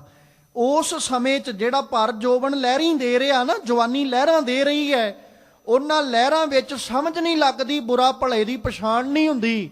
ਪਰ ਜਦੋਂ ਇਹ ਜਵਾਨੀ ਦੀਆਂ ਲਹਿਰਾਂ ਉਹ ਕਹਿ ਲਓ ਵੀ ਸੋਝੀ ਵਾਲੇ ਪਾਸੇ ਆ ਜਾਂਦੀਆਂ, ਫਿਰ ਆਗੇ ਪੰਥ ਕਰਾਰਾ। ਹੁਣ ਉਸ ਰਾਹ ਤੋਂ ਮੁੜਨਾ ਚਾਹੁੰਦਾ ਹੈ, ਪਰ ਮੁੜਿਆ ਨਹੀਂ ਜਾਂਦਾ। ਹੁਣ ਉਹ ਰਾਹ ਲੈ ਕੇ ਕਿਸ ਪਾਸੇ ਜਾ, ਹੁਣ ਉਹ ਰਸਤਾ ਪਿੱਛੇ ਮੁੜਨ ਦੀ ਇਜਾਜ਼ਤ ਤੇ ਦੇ ਹੀ ਨਹੀਂ ਰਿਹਾ, ਉਹ ਰਾਹ ਅੱਗੇ ਮੌਤ ਵੱਲ ਹੀ ਲੈ ਕੇ ਜਾ ਰਿਹਾ, ਕਿਉਂਕਿ ਉਦੋਂ ਜੋਬਨ ਦੀਆਂ ਲਹਿਰਾਂ 'ਚ ਵੇਖਿਆ ਹੀ ਨਹੀਂ ਸੀ। ਰਾਹ ਤੇ ਬੜਾ ਲੰਘ ਆਇਆ। ਜਵਾਨੀ ਦੀਆਂ ਲਹਿਰਾਂ ਵਿੱਚ ਇੰਨਾ ਕੁ ਮਨ ਮੱਤਾ ਗਿਆ ਸੀ, ਇੰਨਾ ਕੁ ਮਸਤ ਹੋ ਚੁੱਕਾ ਸੀ ਕਿ ਜਿਸ ਰਸਤੇ ਤੇ ਤੁਰ ਰਿਹਾ ਸੀ ਨਾ, ਉਹ ਰਸਤੇ ਤੇ ਅੱਗੇ ਵੇਖਿਆ ਹੀ ਨਹੀਂ ਵੀ ਕਿੰਨਾ ਕੁ ਰਾਹ ਲੰਘ ਗਿਆ। ਹੁਣ ਤੇ ਉਸ ਕਿਨਾਰੇ ਤੇ ਆ ਗਿਆ ਵੀ ਪਿੱਛੇ ਮੁੜਨ ਨੂੰ ਰਾਹ ਬੰਦ ਹੈ, ਅੱਗੇ ਮੌਤ ਹੀ ਹੈ, ਅੱਗੇ ਪੰਥ ਕਰਾਰਾ। ਫਿਰ ਕਹਿੰਦਾ ਨਾ, ਮੈਂ ਤੇ ਆਪਣੀ ਜ਼ਿੰਦਗੀ ਕਰ ਲਈ ਬਰਬਾਦ, ਪਰ ਮੈਂ ਕਿਸੇ ਦੂਜੇ ਨੂੰ ਨਹੀਂ ਕਰਨ ਦੇਣੀ। ਮੈਨੂੰ ਪਤਾ ਨਤੀਜਾ ਚੰਗਾ ਨਹੀਂ ਹੈ, ਚਾਹੇ ਭਾਈ ਹੋਵੇ, ਚਾਹੇ ਮਿੱਤਰ ਹੋਵੇ, ਚਾਹੇ ਪਰਿਵਾਰ ਦਾ ਕੋਈ ਜੀ ਹੋਵੇ, ਤੇ ਜੇ ਅੰਦਰ ਇਨਸਾਨੀਅਤ ਹੋਈ ਨਾ, ਤੇ ਫਿਰ ਇਹ ਵੀ ਆਖੇਗਾ ਵੀ ਮੈਂ ਕਿਸੇ ਅਣਜਾਣ ਨੂੰ ਵੀ ਇਸ ਲਾਈਨ ਵਿੱਚ ਆਉਣ ਨਹੀਂ ਦੇਣਾ ਜਿਸ ਪਾਸੇ ਮੈਂ ਤੁਰ ਪਿਆ, ਕਿਉਂਕਿ ਅੱਗੇ ਮੌਤ ਹੈ, ਜ਼ਿੰਦਗੀ ਨਹੀਂ। ਅੱਗੇ ਪੰਥ ਕਰਾਰਾ। ਫਿਰ ਇਹਦਾ ਕਾਰਨ ਕੀ ਸੀ? ਸਤਿਗੁਰੂ ਨੇ ਕਾਰਨ ਦੱਸਿਆ, ਕਹਿੰਦੇ ਪੂਰਾ ਸਤਿਗੁਰ ਕਬਹੂ ਨਾ ਸੇਵਿਆ। ਆਹ ਕਾਰਨ ਸੀ। ਜੇ ਕਿਤੇ ਗੁਰੂ ਦੀ ਮੱਤ ਲਈ ਹੁੰਦੀ, ਗਿਆਨ ਗੁਰੂ ਕੋਲੋਂ ਲਿਆ ਹੁੰਦਾ, ਤੇ ਕਿਵੇਂ ਨਾ ਬੁਰੇ ਭਲੇ ਦੀ ਪਛਾਣ ਹੁੰਦੀ, ਕਿਵੇਂ ਨਾ ਬੁਰਾ ਭਲਾ ਨਜ਼ਰੀ ਪੈਂਦਾ। ਪਰ ਪੂਰਾ ਸਤਿਗੁਰ ਕਬੂ ਨਾ ਸੇਵਿਆ, ਗੁਰੂ ਨੂੰ ਤੇ ਚੇਤੇ ਹੀ ਨਹੀਂ ਸੀ ਕੀਤਾ। ਹੁਣ ਜਦੋਂ ਗੁਰੂ ਨੂੰ ਚੇਤੇ ਨਹੀਂ ਕੀਤਾ, ਹੁਣ ਨਜ਼ਰੀ ਕੀ ਪੈ ਰਿਹਾ? ਸਿਰ ਠਾਡੇ ਜਮ ਜੰਦਾਰਾ। ਹੁਣ ਸਿਰ ਦੇ ਉੱਤੇ ਮੌਤ ਖੜੀ ਦਿਸਦੀ ਹੈ, ਮੌਤ ਨਜ਼ਰੀ ਪੈਂਦੀ ਹੈ। ਕਿੱਥੇ ਜ਼ਿੰਦਗੀ ਸੀ ਜਿਉਣੀ, ਜ਼ਿੰਦਗੀ ਚੰਗੀ ਬਣਾਉਣੀ, ਪਰ ਹੁਣ ਗੁਰੂ ਦੀ ਮਰਜ਼ੀ ਤੋਂ ਬਿਨਾਂ ਚੱਲਿਆ, ਗੁਰੂ ਕੇ ਖਿਲਾਫ ਚੱਲਿਆ, ਗੁਰੂ ਨੂੰ ਚੇਤੇ ਕੀਤੇ ਗੁਰੂ ਕੇ ਗਿਆਨ ਤੋਂ ਬਿਨਾਂ ਚੱਲਿਆ, ਗੁਰੂ ਕੇ ਗਿਆਨ ਤੋਂ ਬਿਨਾਂ ਚੱਲਿਆ। ਸਾਹਮਣੇ ਕੀ ਨਜ਼ਰੀ ਪੈ ਰਿਹਾ? ਮੌਤ। ਹੁਣ ਕਹਿੰਦਾ ਕਿਤੇ ਮੈਨੂੰ ਉਦੋਂ ਕੋਈ ਸੋਝੀ ਦੇਣ ਵਾਲਾ ਹੁੰਦਾ ਨਾ, ਤੇ ਮੈਂ ਉਦੋਂ ਸਿੱਧੇ ਰਸਤੇ ਤੇ ਤੁਰ ਪੈਣਾ ਸੀ। ਸੋਝੀ ਦੇਣ ਵਾਲੇ ਤੇ ਸਨ। ਸੱਜਣਾ, ਤੂੰ ਆਪ ਹੀ ਇੰਨਾ ਕੁ ਮਸਤ ਹੋ ਚੁੱਕਾ ਸੀ ਕਿ ਤੂੰ ਉਹਨਾਂ ਕੋਲੋਂ ਸੋਝੀ ਲੈਣਾ ਨਹੀਂ ਸੀ ਚਾਹੁੰਦਾ। ਗਿਆਨ ਤੇ ਗੁਰੂ ਤੇ ਗਿਆਨ ਦੇ, ਹੋਰ ਕੋਈ ਮਤ ਦੇਵੇ ਨਾ ਦੇਵੇ, ਗੁਰੂ ਤੇ ਗਿਆਨ ਦੇ ਰਿਹਾ ਸੀ ਨਾ। ਗੁਰੂ ਤੇ ਮਤ, ਜਿਵੇਂ ਇੱਕ ਨਿੱਕਾ ਜਿਹਾ ਪੱਖ ਰੱਖਦਾ ਚੱਲਾ ਨਾ, ਇੱਕ ਚੋਰ ਸੀ, ਉਹ ਚੋਰੀ ਕਰਦਾ। ਉਹ ਚੋਰੀ ਕਰਦਾ ਕਰਦਾ ਇੰਨਾ ਕੁ ਚੋਰੀ ਵਿੱਚ ਮਸਤ ਹੋ ਗਿਆ ਵੀ ਭੁੱਲ ਗਿਆ ਵੀ ਮੈਂ ਲੋਕਾਂ ਦੇ ਘਰਾਂ 'ਚ ਚੋਰੀ ਕਰਦਾ। ਉਹਨੂੰ ਵੇਖ ਵੇਖ ਕੇ ਉਹਦਾ ਪੁੱਤਰ ਵੀ ਲੱਗ ਗਿਆ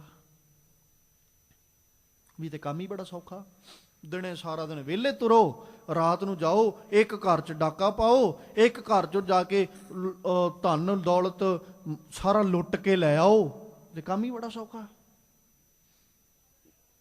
ਉਹਨੇ ਆਪਣੇ ਪਿਤਾ ਨੂੰ ਇਹ ਕਿਹਾ ਵੀ ਬਾਪੂ ਜੀ ਹੁਣ ਮੈਨੂੰ ਵੀ ਸਿਖਾਓ, ਮੈਂ ਵੀ ਚੋਰੀ ਕਰਨੀ ਸਿੱਖਣੀ ਚਾਹੁੰਦਾ, ਆਪਣਾ ਕਾਰੋਬਾਰ ਸਿਖਾਓ। ਉਹਦਾ ਬਾਪੂ ਕਹਿੰਦਾ ਵੀ ਛੱਡ ਰਹਿਣ ਦੇ। ਉਹ ਕਹਿੰਦਾ ਨਹੀਂ, ਪਹਿਲਾ ਗੁਰ ਮੈਂ ਤੈਨੂੰ ਸਿਖਾਉਣਾ, ਕਦੇ ਵੀ ਧਰਮ ਅਸਥਾਨ ਦੇ ਕੋਲੋਂ ਗੁਜ਼ਰਨ ਲੱਗਿਆ ਕੰਨਾਂ ਤੇ ਹੱਥ ਰੱਖੇ ਬਿਨਾਂ ਨਹੀਂ ਲੰਘਣਾ। ਜਦੋਂ ਵੀ ਲੰਘਣਾ ਕੰਨਾਂ ਤੇ ਹੱਥ ਰੱਖ ਕੇ ਲੰਘਣਾ, ਵੀ ਉਹ ਆਵਾਜ਼ ਕੰਨਾਂ 'ਚ ਨਾ ਪਏ। ਕਹਿੰਦਾ ਠੀਕ ਹੈ। ਸਮਾਂ ਆਇਆ, ਪਿਤਾ ਚੜਾਈ ਕਰ ਗਿਆ, ਕਾਰੋਬਾਰ ਚੰਗਾ ਚੱਲ ਪਿਆ ਪੁੱਤਰ ਦਾ। ਹੁਣ ਕਾਰੋਬਾਰ ਹੀ ਕਵਾਂਗੇ ਨਾ, ਉਹ ਚੋਰੀ ਚੰਗੀ ਕਰਨ ਲੱਗ ਗਿਆ। ਇੱਕ ਦਿਨ ਆਇਆ, ਚੋਰੀ ਕਰਕੇ ਨਾ ਭੱਜਿਆ ਹੀ ਜਾ ਰਿਹਾ ਸੀ, ਦੌੜਿਆ ਜਾ ਰਿਹਾ। ਪਿੱਛੇ ਪੈ ਗਏ ਪਿੰਡ ਵਾਲੇ ਵੀ ਅੱਜ ਫੜ ਲੈਣਾ। ਔਰ ਦੌੜਿਆ ਜਾਂਦਾ, ਜਦੋਂ ਧਰਮ ਸਥਾਨ ਦੇ ਕੋਲੋਂ ਲੰਘਿਆ ਨਾ,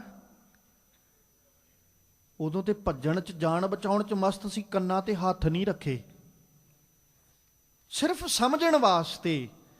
ਉੱਥੋਂ ਆਵਾਜ਼ ਕੀ ਆ ਰਹੀ ਸੀ, ਜੋ ਵੀ ਉੱਥੋਂ ਆਵਾਜ਼ ਆ ਰਹੀ ਸੀ ਵੀ ਜਿਹੜੇ ਭੂਤ ਹੁੰਦੇ ਨਾ, ਉਹਨਾਂ ਦੇ ਪੈਰ ਪੁੱਠੇ ਹੁੰਦੇ,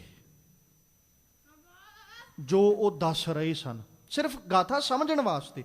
ਉਹ ਭੱਜਦੇ ਭੱਜਦੇ ਕੰਨਾਂ 'ਚ ਇੰਨੀ ਕੁ ਆਵਾਜ਼ ਪੈ ਗਈ। ਉਹ ਜਦੋਂ ਇੰਨੀ ਕੁ ਆਵਾਜ਼ ਪਈ ਨਾ, ਅਗਾਂਹ ਜਾ ਕੇ ਉਹ ਗਿਆ, ਫੜਿਆ।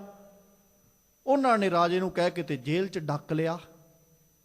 ਹੁਣ ਟੌਰਚਰ ਕਰਨਾ ਸੀ, ਮਨਾਉਣਾ ਸੀ। ਉਹ ਜਦੋਂ ਟੌਰਚਰ ਹੁੰਦਾ, ਟੌਰਚਰ ਕੀਤਾ ਜਾਂਦਾ, ਉਦੋਂ ਤੇ ਜਿਹੜੀ ਨਹੀਂ ਵੀ ਕੀਤੀ ਅਗਲਾ ਉਹ ਵੀ ਮੰਨ ਜਾਂਦਾ ਵੀ ਮੈਂ ਹੀ ਚੋਰੀ ਕੀਤੀ। ਉਹ ਰਾਜਿਆਂ ਨੇ ਬੜਾ ਟੌਰਚਰ ਕੀਤਾ, ਨਾ ਮੰਨਿਆ। ਰਾਜਾ ਕਹਿੰਦਾ ਵੀ ਇਹ ਹੈ ਤੇ ਇਨਸਾਨ ਹੀ ਨਾ, ਇੱਦਾਂ ਕਰੋ ਇਹਨੂੰ ਭੂਤ ਬਣਾ ਕੇ ਡਰਾਓ।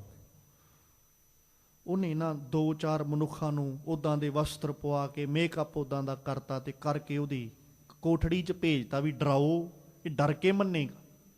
ਉਹ ਜਦੋਂ ਗਿਆ, ਉਹਨਾਂ ਨੇ ਡਰਾਉਣਾ ਸ਼ੁਰੂ ਕੀਤਾ। ਉਹ ਪਹਿਲੋਂ ਤੇ ਕਰੀ ਤਰਬਕ ਗਿਆ, ਫਿਰ ਉਹੀ ਬਾਤ ਕੰਨਾਂ 'ਚ ਜਿਹੜੀ ਪਈ ਸੀ ਉਹ ਸੋਝੀ ਆਈ। ਉਹਨੇ ਪੈਰਾਂ ਵੱਲ ਝਾਤ ਮਾਰੀ, ਜਦੋਂ ਵੇਖਿਆ ਤੇ ਉਹ ਸਿੱਧੇ, ਉਹ ਡਰਿਆ ਨਾ। ਜਦੋਂ ਨਾ ਡਰਿਆ ਨਾ, ਉਹਨਾਂ ਨੇ ਰਾਜੇ ਨੂੰ ਆ ਕੇ ਕਹਿਤਾ ਵੀ ਰਾਜਨ ਨਹੀਂ, ਉਹ ਨਹੀਂ ਡਰਦਾ, ਉਹਨੇ ਸੱਚੀ ਨਹੀਂ ਚੋਰੀ ਕੀਤੀ ਹੋਣੀ। ਉਹ ਰਾਜੇ ਨੇ ਅਗਲੇ ਦਿਨ ਆਜ਼ਾਦ ਕਰਤਾ ਵੀ ਇਹ ਚੋਰ ਨਹੀਂ। ਉਹ ਮਨ 'ਚ ਹੁਣ ਵਿਚਾਰਦਾ, ਘਰੇ ਆ ਕੇ ਮਾਂ ਨੂੰ ਕਹਿੰਦਾ ਵੀ ਮਾਂ, ਜੇ ਕਿਤੇ ਪਹਿਲੇ ਦਿਨ ਹੀ ਕੰਨਾਂ 'ਚ ਆਵਾਜ਼ ਧਰਮ ਸਥਾਨ ਤੋਂ ਪਈ ਹੁੰਦੀ ਨਾ, ਤੇ ਅੱਜ ਇਸ ਰਾਹ ਤੇ ਤੁਰਦਾ ਨਹੀਂ ਸੀ। ਅੱਜ ਇਹ ਰਾਹ ਤੇ ਨਹੀਂ ਸੀ ਤੁਰਦਾ। ਇੱਕ ਦਿਨ ਸਿਰਫ ਇੱਕੋ ਗੱਲ ਕੰਨਾਂ 'ਚ ਪਈ, ਅੱਜ ਜ਼ਿੰਦਗੀ ਬਚ ਗਈ, ਨਹੀਂ ਤੇ ਤੇਰਾ ਪੁੱਤ ਫਾਂਸੀ ਲੱਗ ਜਾਣਾ ਸੀ, ਮੌਤ ਆ ਜਾਣੀ ਸੀ। ਪਰ ਇੱਕੋ ਦਿਨ ਲੰਘਦਿਆਂ ਹੋਇਆਂ ਇੱਕ ਸ਼ਬਦ ਕੰਨਾਂ 'ਚ ਪਿਆ, ਉਹ ਜ਼ਿੰਦਗੀ ਬਚਾ ਗਿਆ। ਤੇ ਮਾਂ, ਜਿੰਨੇ ਸਾਲ ਜ਼ਿੰਦਗੀ ਦੇ ਲੰਘ ਗਏ, ਜੇ ਕਿਤੇ ਇਹਨਾਂ ਸਾਲਾਂ ਦੇ ਵਿੱਚ ਇੱਕ ਵਾਰੀ ਵੀ ਗਿਆ ਹੁੰਦਾ ਨਾ, ਤੇ ਅੱਜ ਜੀਵਨ ਕੁਝ ਹੋਰ ਹੁੰਦਾ।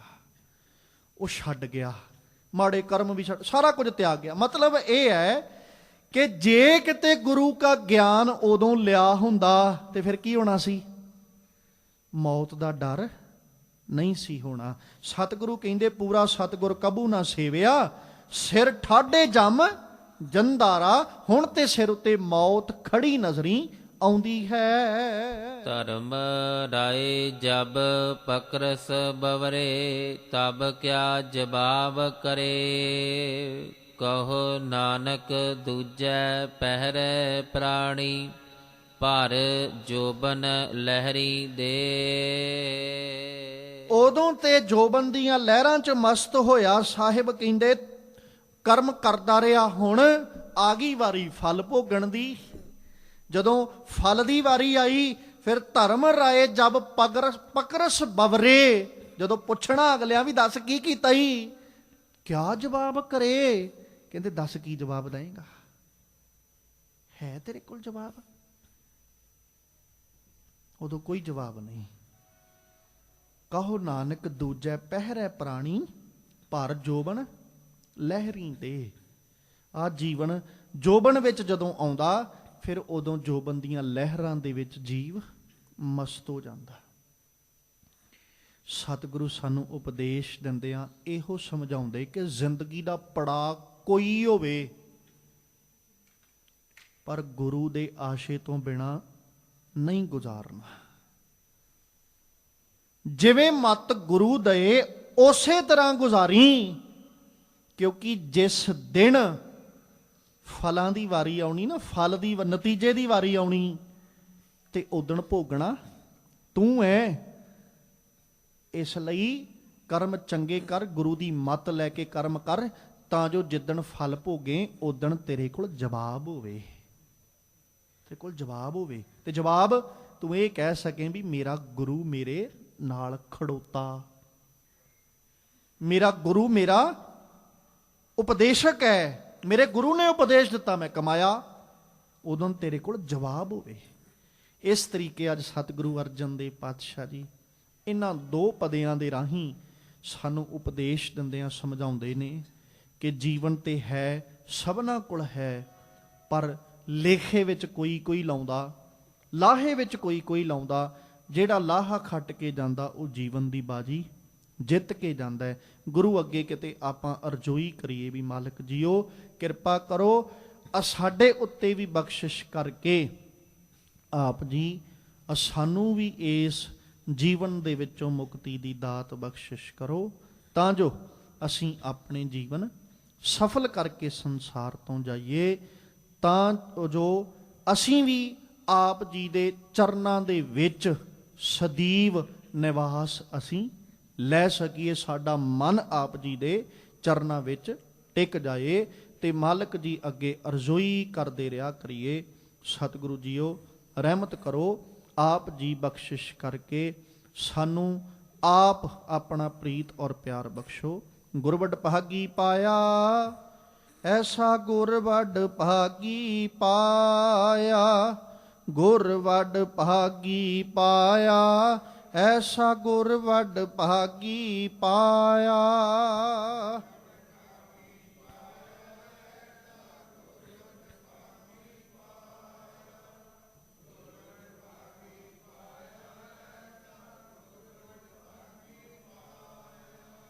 ਭੂਲੇ ਮਾਰਗ ਜਿਨ ਹੈ ਬਤਾਇਆ, ਭੂਲੇ ਮਾਰਗ ਜਿਨ ਹੈ ਬਤਾਇਆ,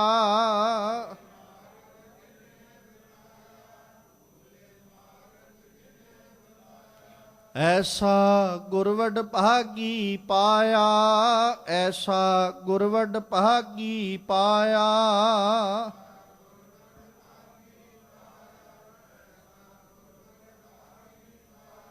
ਗੁਰਵਡ ਭਾਗੀ ਪਾਇਆ, ਐਸਾ ਗੁਰਵਡ ਭਾਗੀ ਪਾਇਆ, ਗੁਰਵਡ ਭਾਗੀ ਪਾਇਆ, ਐਸਾ ਗੁਰਵਡ ਭਾਗੀ ਪਾਇਆ।